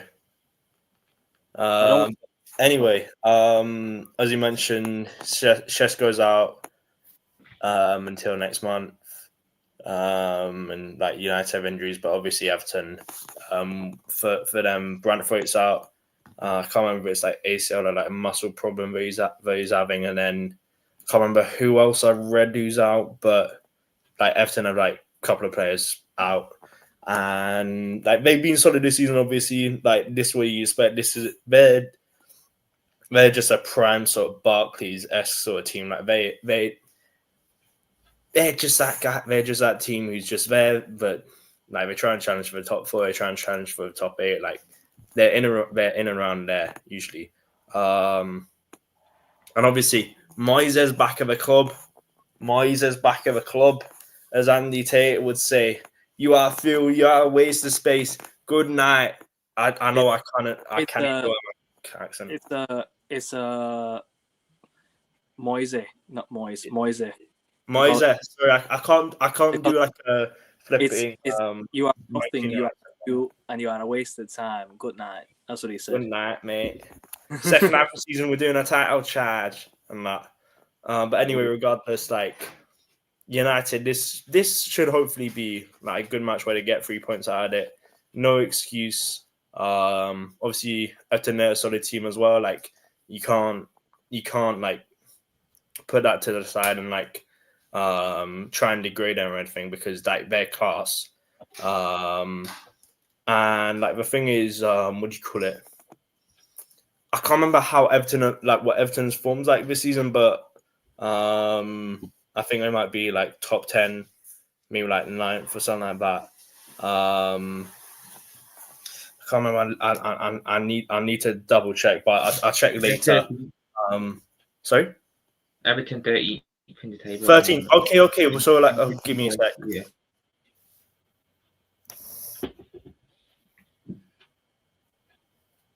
Turquoise using the water or something. Cool. No worries. Take your time, bro. Take your time. It's all good. It's all good. But yeah, as Jack has pointed out, I mean, yeah, Prime Barclays. It's actually kind of a good comment that he put out there. He brought up there. I mean, it sounds like, yeah, Everton are one of those teams that they want to challenge for like the top 8 finishes like that they used to. I think they should be, to be fair, with David Moyes now back at Everton. They're a tougher side to play against now. And as to be honest with you, David Moyes should have just stayed at Everton for time. Don't know why he left in the first place. I'll be honest with you. I don't know why he ever came to my club. You know what I'm trying to say, but so for the you man can have your laugh or whatnot. But Jack, all good on your side? Everything okay? Yeah. What I was also going to say, like this should be a match where United get 3 points. No excuse can be made. Cool is Everton they're playing against, and Everton sometimes get a number of them. But like this should be like 2-1 win for United realistically, because obviously they're playing like one game a week. They're okay. Yeah, they got knocked out of the League Cup, but they got FA Cups to look forward to in about like a month and a half's time at most. And like they need to be firing on all cylinders and aim for the top 4. No excuse. Obviously, Shesko's out, but as you mentioned, you got Mount, you got Cunha, you got Mbumo, you got Ahmad. I know that Mbumo and Ahmad are going to go to AFCON, and there's been like rumors. Hopefully, Xerxes starts playing more games. Yeah. So I'm fed up with this guy not starting Xerxes, man. You know what I mean? I'm fed up with it. But obviously, like, there's been rumors in terms of like, what do you call it? With like Semenyo going to like loads of different Premier League clubs, either like United, leaves in January. Only, I'll be honest. Yeah, and like he's probably gonna stay because Ghana aren't playing at AFCON, and like it'd just be much better to just stay at Bournemouth realistically for like the rest of the season. And if he gets a move in the summer, like with his £65 million release clause, then good for him and whatnot. But I don't think he'd go to United. But like the thing is, with like the size of the club that what do you call it, Man United are, and the stature of the club, there's no excuse to not be challenging for like the like domestic cups. Sorry, why am I even saying that? I sound like I'm just simplifying shit. No, you're right. Or trying to trivialize shit. But right. with like United, you should be challenging for the league. There's no way, there's no excuse that last season when you lot finished 15th, got to Europa League final, like Anarim should have gone then. And okay, yeah, I agree. he's been solid. He's been relatively well as United's manager. But if you don't get top 4 this season, if you don't even get like a cup or just a trophy, anything like that, then there's no excuse. And like, this has to be 3 points for United. As I reiterated many a time. Just win me the FA Cup and you can say, Ruben. That's all you can do. Just win me the FA Cup and you can say, I don't give a shit. You can win me the FA Cup and you get 2 more years. Yeah, 2-0 United. I just need a trophy, man. I just need to win a trophy. I don't give a shit what we win. I'm not to pick and choose what we win. United fans, Arsenal fans, Liverpool fans, nobody should be picking and choosing what trophies they win. Just if you win something, you win something. It's nobody to pick and choose what you win. If you win, you win. You can't pick and choose. You just gotta celebrate it with your club. You know what I mean? If you win the FA Cup, win the FA Cup. Under Ten Hag, I was like, hey, fair enough. We won the FA Cup. Hope you do. I celebrated that. I just want somebody to celebrate at the end of the season. I don't want to celebrate finishing top 4. That's embarrassing. Cool, you can finish in the top 4. I don't mind that, but you have to win something as well. Then I can be happy about it. Because then you can say that's a good season. Just finishing 4th or 5th is not good enough. People shouldn't be celebrating finishing 4th or 5th. You're not getting a trophy for finishing 4th and 5th. If you win a trophy, then you can celebrate that. No problem. But who am I to judge a fan for celebrating something? If you want to celebrate. In my opinion, I just want to win a cup, man. Just win me a cup. But Jack, sorry, but continue and give you a prediction. Yeah. I said like 2-0 United. Like this should be a formality. If like there is anybody who's going to be a threat for Everton, it's obvious. It's going to be Ndiaye, realistically. And Beto as well. And Beto, yeah. But Beto is not better. Beto, he's. I don't want to say he's not that guy, but like he's like the second best player right now behind. Well, probably third best, behind. In terms of like goal scorers, I'd say Ndiaye, then Grealish, and then Beto. But like credit where credit's due. Like Beto is decent. Beto is a decent striker, I'd say. But yeah. I'm happy our attack's getting better. I agree we're scoring a lot more goals than we should be as well, 100%. And that's a good point you raised there. Our attack is starting to be more consistent and more clinical. That's what I like. But anyways, we're going to move on to the next game now. Burnley, Chelsea. I mean, we got to talk. We got to get the big 6 clubs out of the way first. You know what I mean? Get the big 5 clubs out of the way. Tottenham on a big 6 club, whatever it is. Go on. Won a trophy recently. That doesn't matter. I think this is the last 6 games. Sunderland have 8 league titles. 6 league titles. Everton have 8 league titles. We talked about the bigger clubs. Right, okay. Go on. Quick segue. I've just seen a Van Persie Arsenal shirt giveaway. So this is why you don't listen to people on the internet. If you can stitch a United badge on there, that'd be great. Anyway, moving on. Burnley, Chelsea. That's I tell you what, Burnley have actually been quite decent at Turf Moor. They've made it a bit of a fortress. I think they've only lost twice there in 18 months. One of those was a 95th minute penalty from Mohamed Salah. The other one, Arsenal swept them away in the first half. I mentioned that. But yeah, I think they've beaten the likes of Aston Villa. They've beaten the likes of Sunderland at Turf Moor. It's a very, very tough place to go. And I don't think this is a straightforward 3 points for Chelsea by any means. But I do think they have the players, they do have the quality. Like you mentioned earlier, like you alluded to earlier, Palmer is going to be out for the next few weeks because he broke his toe at home. So he's going to be missed for these tough round of fixtures coming up. I believe they have Barcelona midweek, then Arsenal on the Sunday, next Sunday. So they are having to rely on their squad depth a lot more now, but I still think they have enough to beat Burnley. And I think they will be the third team to beat them at Turf Moor this season. But credit to Burnley for being such a tough outfit, particularly at Turf Moor. I think Burnley at Turf Moor, they've only lost, 2 games at Turf Moor this season? Yeah, I said Liverpool and Arsenal. They lost to Liverpool. They lost to Arsenal. I think they lost one more game, if I don't recall. I think they lost one more game. Let me have a look real quick. They lost to Cardiff. They lost to Cardiff in the League Cup. That's about it. Let me have a look. Okay. So they lost 3 domestic games this season. They lost 2 in the Prem and then lost 1 in the domestic cup. So 3 games this season so far. So yeah, I mean Burnley have been tough to beat on the road. To be fair with you, I don't disagree with you at all. But I think Chelsea should be able to get the win. I think squad depth, squad size, Chelsea should be able to rotate this game. They should be able to win. Early kickoff for them. They have Champions League midweek. They can rotate. I think Chelsea should be okay. I mean Chelsea last game they won in the Premier League. They won right in the Prem last game. Oh, they won 1-0 against. Sorry, my bad. That was the week before. Who did they beat last week at Stamford Bridge? Wolves, wasn't it? 3-0. Yeah, 3-0. Yeah. Wolves 3-0. So, I mean, there you go. I mean, Chelsea slowly picking up results against teams they should be beating, really and truly. But, yeah, I think Chelsea should win. Sorry, Josh, I'm sitting here, bro. I didn't mean to cut you off there. But me?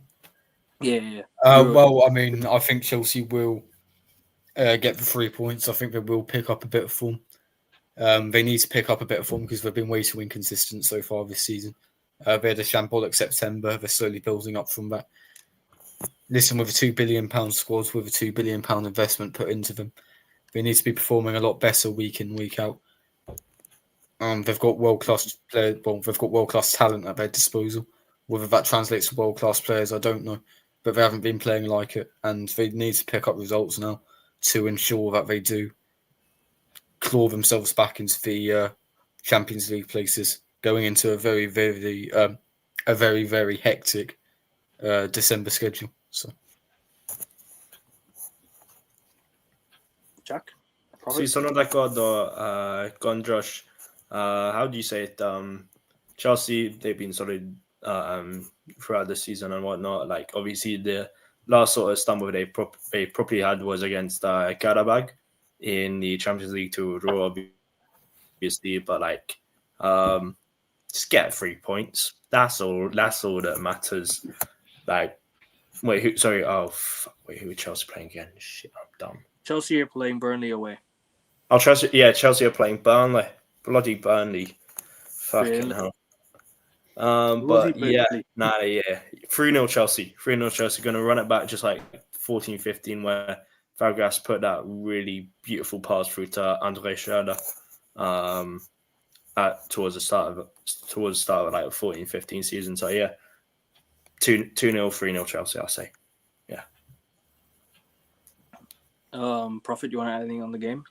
I think, this is a tough week for Chelsea coming up. They start off with Burnley, which is probably on paper the easiest one.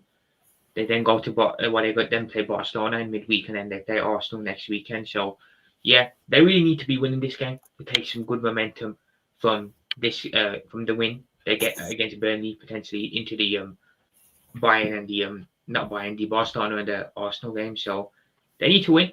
But I think it'll be a close one. Burnley, as Josh said, as you said, they have only lost 2 league games at home. That was a late penalty from Liverpool, and obviously the Arsenal game. Other than that, they've been pretty good at home. So I'll say the same that I said for the Liverpool game, for the United game. They're playing Burnley away.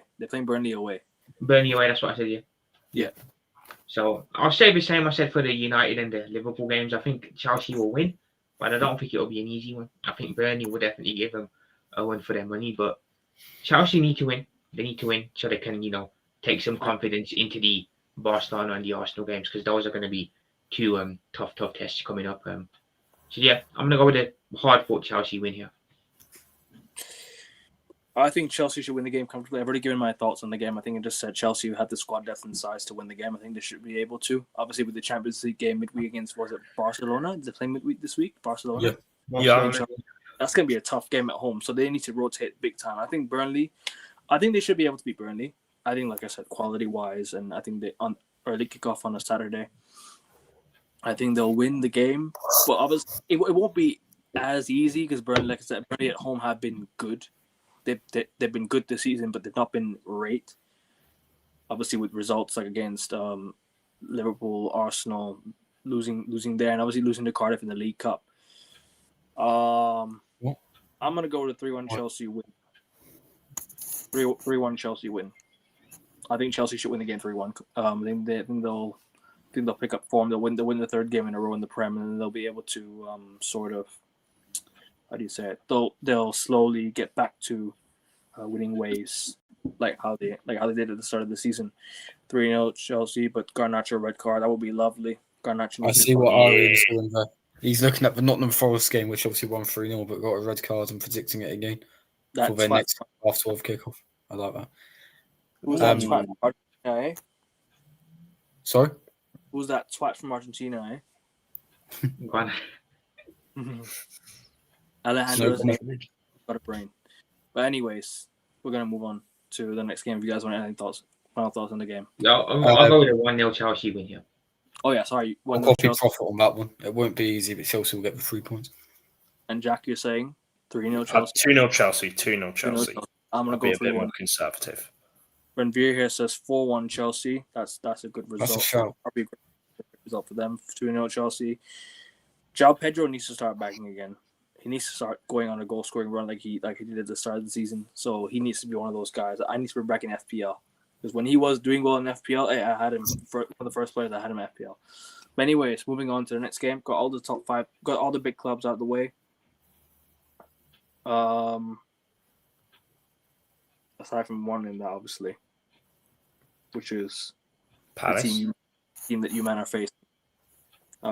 So I think Bournemouth West Ham is a good game as well to talk a little bit about. Obviously West Ham win two games in a row at home. That's 2 good results against West Ham. 6 goals in 2 games for West Ham. I mean, 6 points. That's 6 goals, 6 points. That's good for West Ham. I mean, I can't lie to you. They're slowly picking up the form that they need to, and I have a feeling this could be an upset here. There might be an upset here, but we'll get into that in a bit. You guys want anything on the game real quick? Just Bournemouth West Ham, is it? Yeah. Yeah, Bournemouth West Ham. Bournemouth need to bounce back. They got an absolute hiding before the break against Aston Villa 4-0. So yeah, they need to bounce back for this one. West Ham actually going into the game on better form than Bournemouth. They've beaten Burnley. They've beaten Newcastle. So this would be an interesting one. I don't think it'll be a straightforward Bournemouth win like a lot of people are expecting it to be. I think it can be. This has got potential to be an upset for Saul. What's your prediction? I'm gonna still. I'm gonna sit on the fence. I'm gonna go with the 1-1 draw for this one. Yeah, I'm gonna go with the 2-2 draw. I think West Ham have picked up in the last 2 games. I think West Ham fans will be happy with the draw this game. I think going away to Bournemouth is a tough ground to go to, especially this season and last season. I think they should be. I think they can get a point. I think I'll go with the 2-2 draw. Yeah, Bowen will score and Paqueta will score. And then for Bournemouth, I have a feeling Messi will score. I think Semenyo. Is Semenyo? Is he back? If Semenyo's back, he'll score. If he's not, then I'll go Clyburn. Why not? 2-2. Josh and Jack, what are your thoughts on the game, real quick? Bournemouth West Ham. I don't think West Ham have won a game away from home since August. Nottingham Forest away. They've since picked up the Nottingham Forest manager. I agree with what you two have said. There's more than enough potential for an quote-unquote upset here. Yeah. But I'm going to be slightly safe. I'm going to go with a 2-1 Bournemouth win. I don't think it'll be easy. I think West Ham will provide a very tough test, but Iraola's tactics will be the deciding factor in whether 3 points goes, and I think it will go Bournemouth as well. Squeezy? Oh, for flip's sake, why are you using my nickname, man? Come on. Because you did. That's why I did. Okay, fine. Okay, you know what? I agree and disagree with this comment. I think he scored a few goals at the start of the season, but he has tailed off. I mentioned that in my signings thing. And I think they could be, but they have to be consistent. Go on, Jack. Sorry, bro. This match is also going to probably impact my FPL in a way, in terms of like if I decide to keep Iraola in my team or not. But that's besides the point. I have a Chimpong for Chelsea, so I need him to score goals for Chelsea as well. Keep a clean sheet for Chelsea. A Chimpong. Wait. Why am I seeing Paqueta suspended? Oh, he's suspended for this match. I'm not sure he was accumulated. It might be due to bookings. I think it might be due to bookings. He's accumulated. I'll go for Bowen Brace then. So, like, I don't know what to kind of make of this game. I mean, like, with Bournemouth, Kluivert's picked up a knock. Ben Gannon Doak's out until February of next year. And Isunow, he's doubtful for this match. And then for West Ham, Potts, I'm not sure who he is. To be honest, I think he's defensive midfielder. Mavropanos is doubtful hamstring problem. Fabianski's got a back injury. Paqueta suspended. Skiles has a shoulder injury. And Füllkrug is out till next month with a muscle injury. He looks like he might be on his way out to the Bundesliga realistically, because he hasn't been playing well for West Ham. He hasn't featured much for them. But yeah, actually, sorry, ignore what I said about like the FPL thing behind the before we went live, but it's saying like Semenyo might be in the lineup. And hopefully he is. And same with Evan Nilsson. I need him to start bagging because Wait, you're saying he's going to be in the lineup? It's looking like it. It's looking like it on the predicted lineup thing on FotMob. It's looking like it. So hopefully he does, and hopefully he bags some goals. Same with Evan Nilsson. I need those lot to start scoring because I remember I took Yokers out a few weeks ago. But anyway, regardless, Bournemouth, as you mentioned, like they're not in the best run of form. West Ham are in a much better run of form in terms of like the past couple of game weeks and whatnot. But I think Bournemouth will bounce back from this. I'm just gonna say 2-1 Bournemouth. Just gonna put it out there. Yeah. I need Semenyo and like Senesi and Evan Nilsson to actually do one. No. Actually, ignore what I said. I'm gonna say 2-0 Bournemouth. I'm gonna say 2-0 Bournemouth because I need a clean sheet in it. Bournemouth 3-1 West Ham. Yeah, this could be a good game potentially, but we'll see what happens. Next game we're gonna talk about Leeds Aston Villa. Is that a decent game? Do you think that'll be a decent game to watch? I think Brighton Brentford's also be a good game. Yeah, Brighton. We got 4 more games to talk about real quick, and then we'll close out. And then we have the FPL. So let's close out by 2 hours. Yes. Yeah, that sounds like a plan. Leeds Villa, that is going to be the 2:00 kickoff UK time before the North London derby on the Sunday. Right. Yes. I think there's a decent reason for that. Obviously, television rights and whatnot, but I think it will be an entertaining game. 2 sides, very good players in each. Cracking atmosphere at Ellen Road early afternoon. Not quite under the floodlights, but I think it will be a good game. I suppose we'll get quickly into the score predictions with these ones because we won't have as much in-depth analysis to go into. I'll go 2-1 Villa. I quickly ask you a question. Does a 3 p.m. blackout apply for 3 p.m. like still in this game, or does the game just go on for the whole match? Because it goes on for the whole match. Sunday. 3 p.m. blackouts only for Saturdays. Okay. Because the last game of the season also happens on a Sunday on the 3 p.m. So that's what I'm trying to ask you. Because for that, I think like what they did with 3 p.m. matches on like the last game of the season. I remember what was it when it's 2 seasons ago, Arsenal and Man City in the sort of what do you call it? Fuck, why am I stuttering? They were in like the title race going into the final game of the season, and I assume like some of those games on the final day of the season are going to be televised in the UK. So I think they pick 3 games out that have the most public interest. Like with Jacques was saying, the last day of 2024, obviously either Arsenal or Man City could have won the league, and I think it was Klopp's final game at Liverpool. So those 3 games were being televised. I think the relegation thing was already... I think all 3 teams got relegated by that point, so there was no relegation interest there. I do think Sky pick out 3 games, and Sky pick out 2 games in England, TNT Sports show the other, for the final game. But,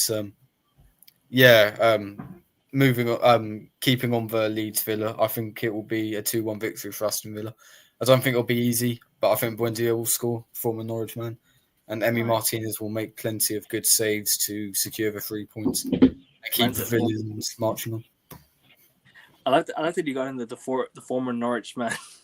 Oh, hey, well, it was fantastic for Norwich. It was a choice. I had the pleasure of seeing him a few times. Monkey in the chat says when we speak at the same time, the stream starts to lag. I think it's their internet. I don't think it's It might be your internet, yeah. Yeah, because you have been lagging a bit, Josh and Jack. Both of you lagged out just a little bit, because I think you both are in the same place, right? Yeah. So, but that's all right, guys. Anyways, if it's my fault, then I do apologize for that. But anyways, Prophet, you want to add your score prediction? And then Leeds, Aston Villa. Yeah, Leeds, Aston Villa. Yeah, yes. I think I agree with both of you. This has got potential to be an interesting game for sure. I think it's one of those games where a lot of people probably won't watch because they don't think it'll be a great one. But I can easily see this being a high-scoring game, and I think it will be a high-scoring game. So I don't know if I'm going to watch it, but I'll definitely keep an eye on it. I'm going to go 2-2. Interesting.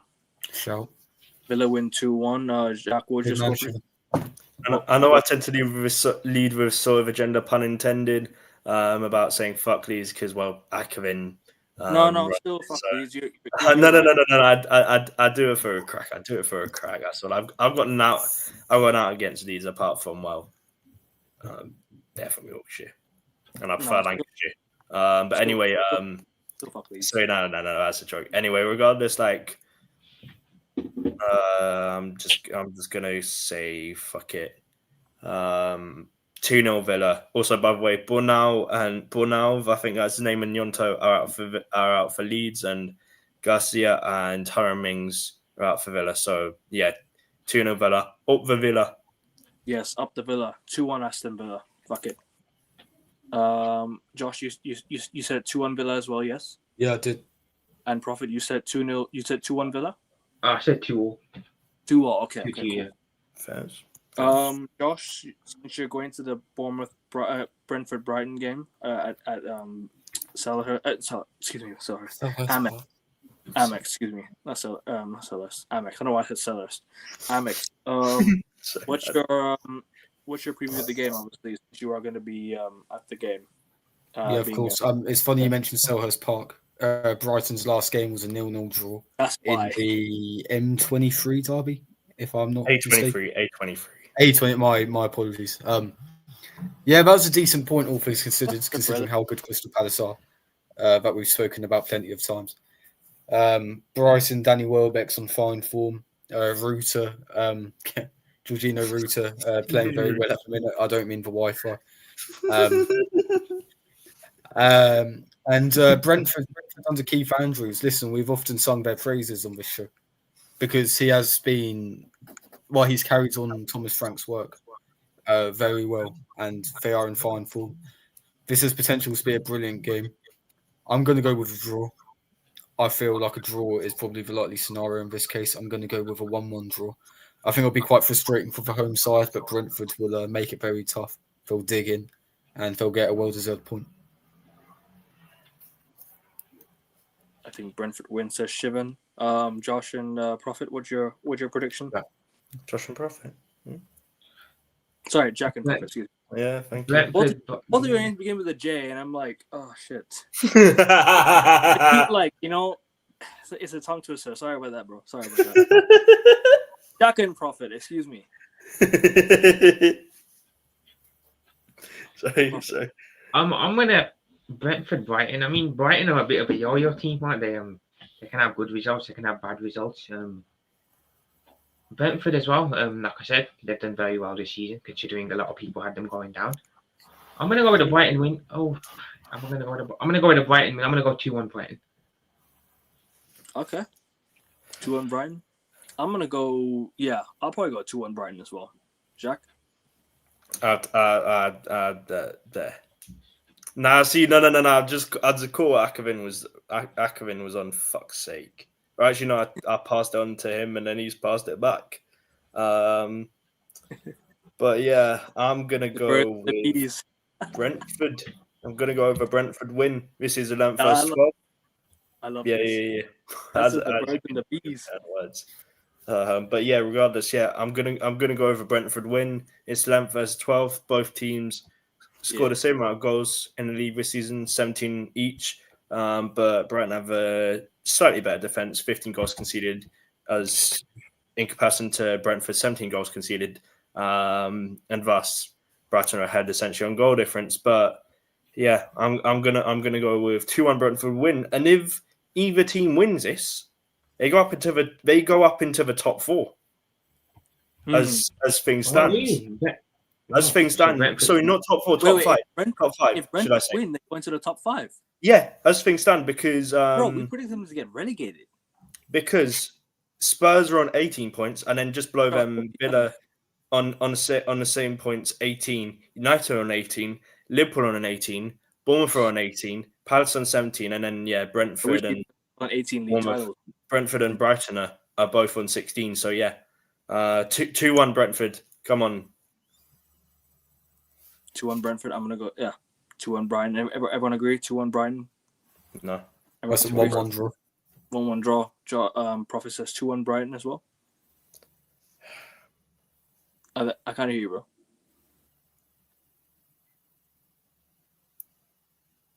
I can't hear you. No, I think. No entiendo, hermano. I think his computer was on mute or something, or his headphones or whatever is on mute. But big up to him. Big up to Josh. The links are pinned in the comment. Make sure you guys subscribe to the channels as well if you haven't done so already.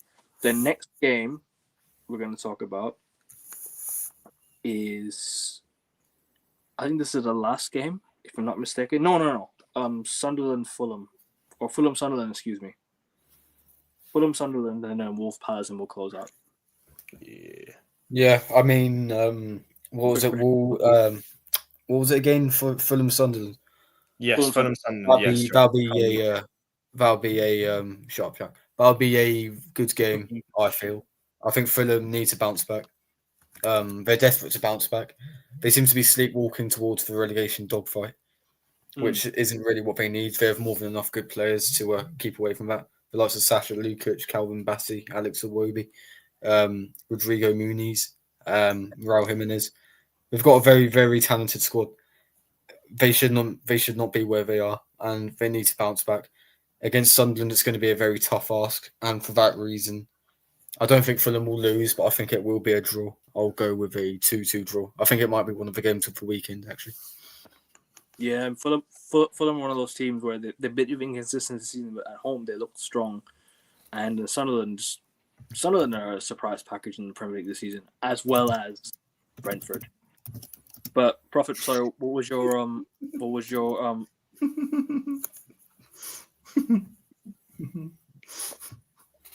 No, I think your computer's on low volume. Check your computers.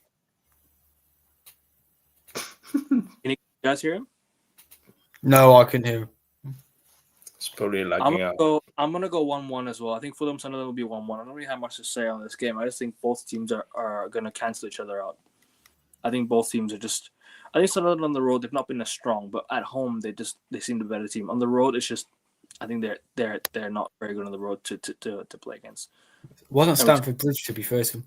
To be fair, true, but at the same time, like if we're just talking overall, like they're better at home than they are better on the road. Yeah. How about now? Can you hear me? Yeah, I can hear you now. I don't know. It's Wi-Fi bugging out again. Apologies. Don't worry about it, bro. Don't worry about it, man. Yeah. But yeah, what game are we talking about?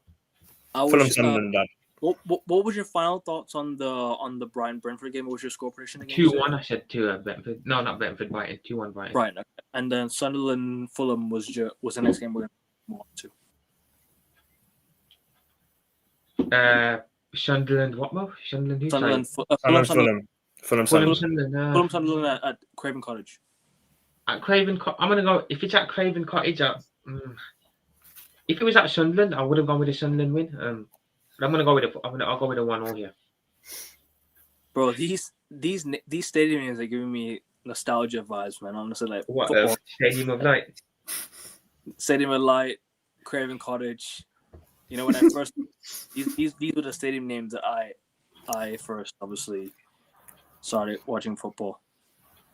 What's the inside joke now? No.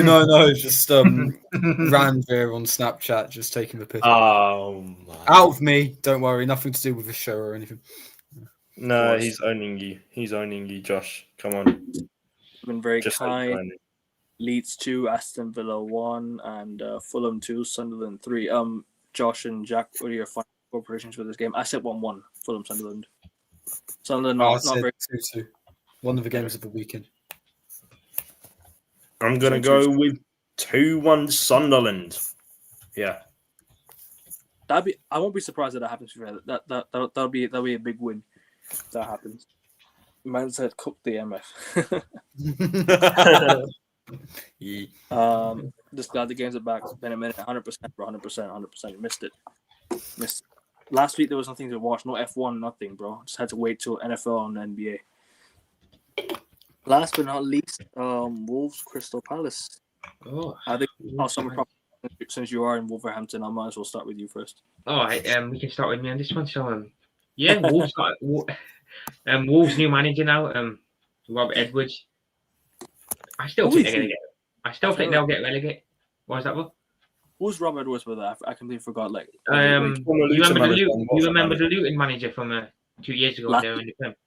Oh yeah. Okay. Yeah. He actually had Luton playing some decent football back then. But he's the new Wolves manager. Are they going to get a bounce back? Are they going to get some sort of bounce? I'm not sure. I still think they're going to go down. I don't think this is going to change that in Palace win. I think straightforward Palace win. I'll go 2-0 Palace. Yeah. Palace win 2-0? Yeah.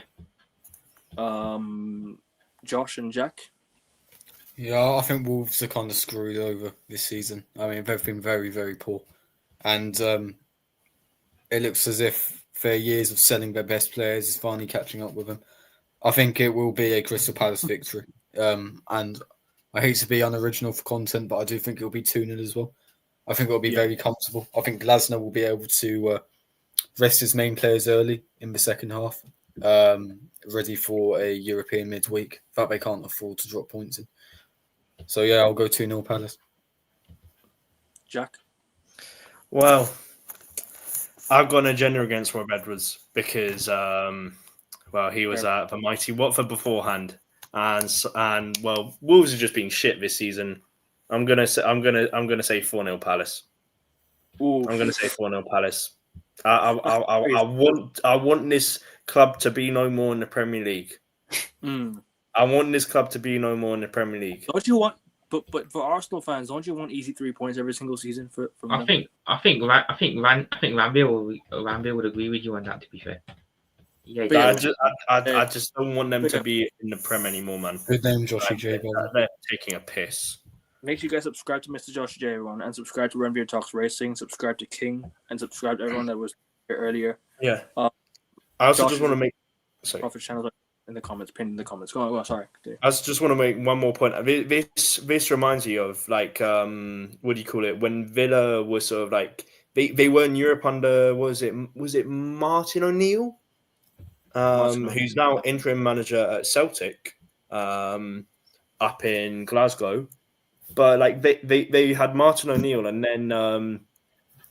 then they got rid of him or he like resigned and then they had Alex McLeish as their fucking manager and like Paul Lambert. And that's when like your ownership's just shat their pants and like they've lost their stands and like with Wolves they were in the flipping Europa League semi-final in 1920 and they lost to Sevilla if I recall in a match in Germany. Rest in peace to Yoko Jota as well. Oh yeah, rest in peace to Yoko Jota. I think Jota was the first.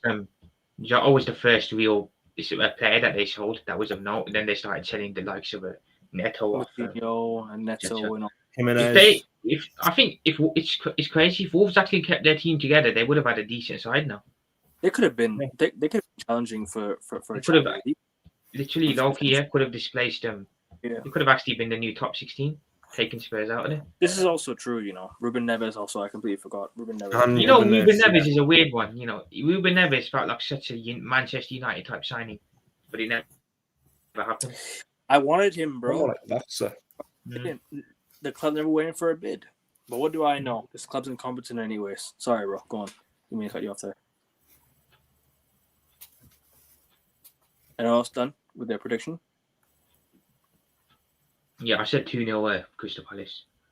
Predictions, lads. Josh and Jack. Which of I said 2-0 Palace as well. 4-0 Palace. I'm going to go 3-1 Crystal Palace. I think Mateta will score. And then I think Munoz will score. Mateta 2, Munoz 1. Why not? And Munoz is a shout for United to sign at wingback. By the way, if the club are listening, Yeah, fucking bring him in because we need a wingback. nah. Yeah. Nah. What? Why? He's already at a big club. Man said big club. Mate. Palace have won a trophy more recently than United and Arsenal. That doesn't make them a big club, Man United. So are Spurs bigger than Arsenal then? No. Oh, I'm yeah. just saying. I'm just saying in terms like the last 18 months. Yeah. You ran Palace are a big club. You ran into a trap there, my friend. You ran into a trap there. No, I didn't. I am Jerry. I run out the trap. I get the cheese and I run away. Good night. All right. Anyways, we are gonna close out here. FPL, real quick, let's just get our FPL quick thoughts. Yeah. I'm gonna read you my team so far. I'm thinking about making 2 moves, Gabriel. I'm thinking about taking out for another center back. I might be bringing in I might bring back Senesi because I don't have Senesi at the moment. I'm gonna bring him back. I'm gonna bring Senesi back. What are your teams looking like this weekend, guys? Real quick.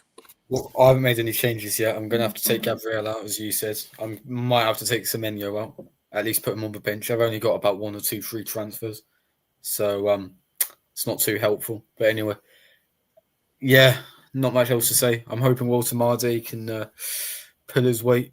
I think he will. That's why I'm going to keep him in my team. But yeah. And do you guys still have Walter Mardy? I do. I just made a transfer. I transferred Gabriel out for Senesi. So at the moment, my team is Pope and goal, Senesi, Timber, Munoz, Semenyo, Minte, Sarr, Saka, Haaland, Hampton, Walter Mardy, and Mateta. Which your and a Chempong on my bench. Should I start a Chempong, or should I bench him? Is he gonna start? You think a Chempong will start for Chelsea? I don't know. Colwell's still injured, isn't he? Don't forget to play your chips for game week 19. Yeah, Colwell's injured. Yeah. Sorry, guys. I'll read your teams out and then we'll close out. We do, Shivan. We do. I'll send. I might send you a code soon if you want. I'll message. Just message me on Instagram. Message me here.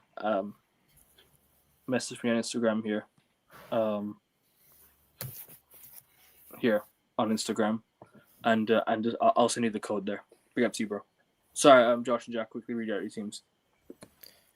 I'm putting Timber in now. We've only got We've got less than 3 minutes left. I'll quickly. I've got Nick Pope in goal. Obviously, Gabriel's going to have to get taken out. Cucurella, Timber. A midfield 5 of them, Bremo, Semenyo, who I have to take out probably. Grealish, Sarr, and Granit Xhaka, with Haaland and Walter Mardy up front. On the bench, I've got Dean Henderson, Mark Guiu, Axel Tuanzebe, and Ian Matson.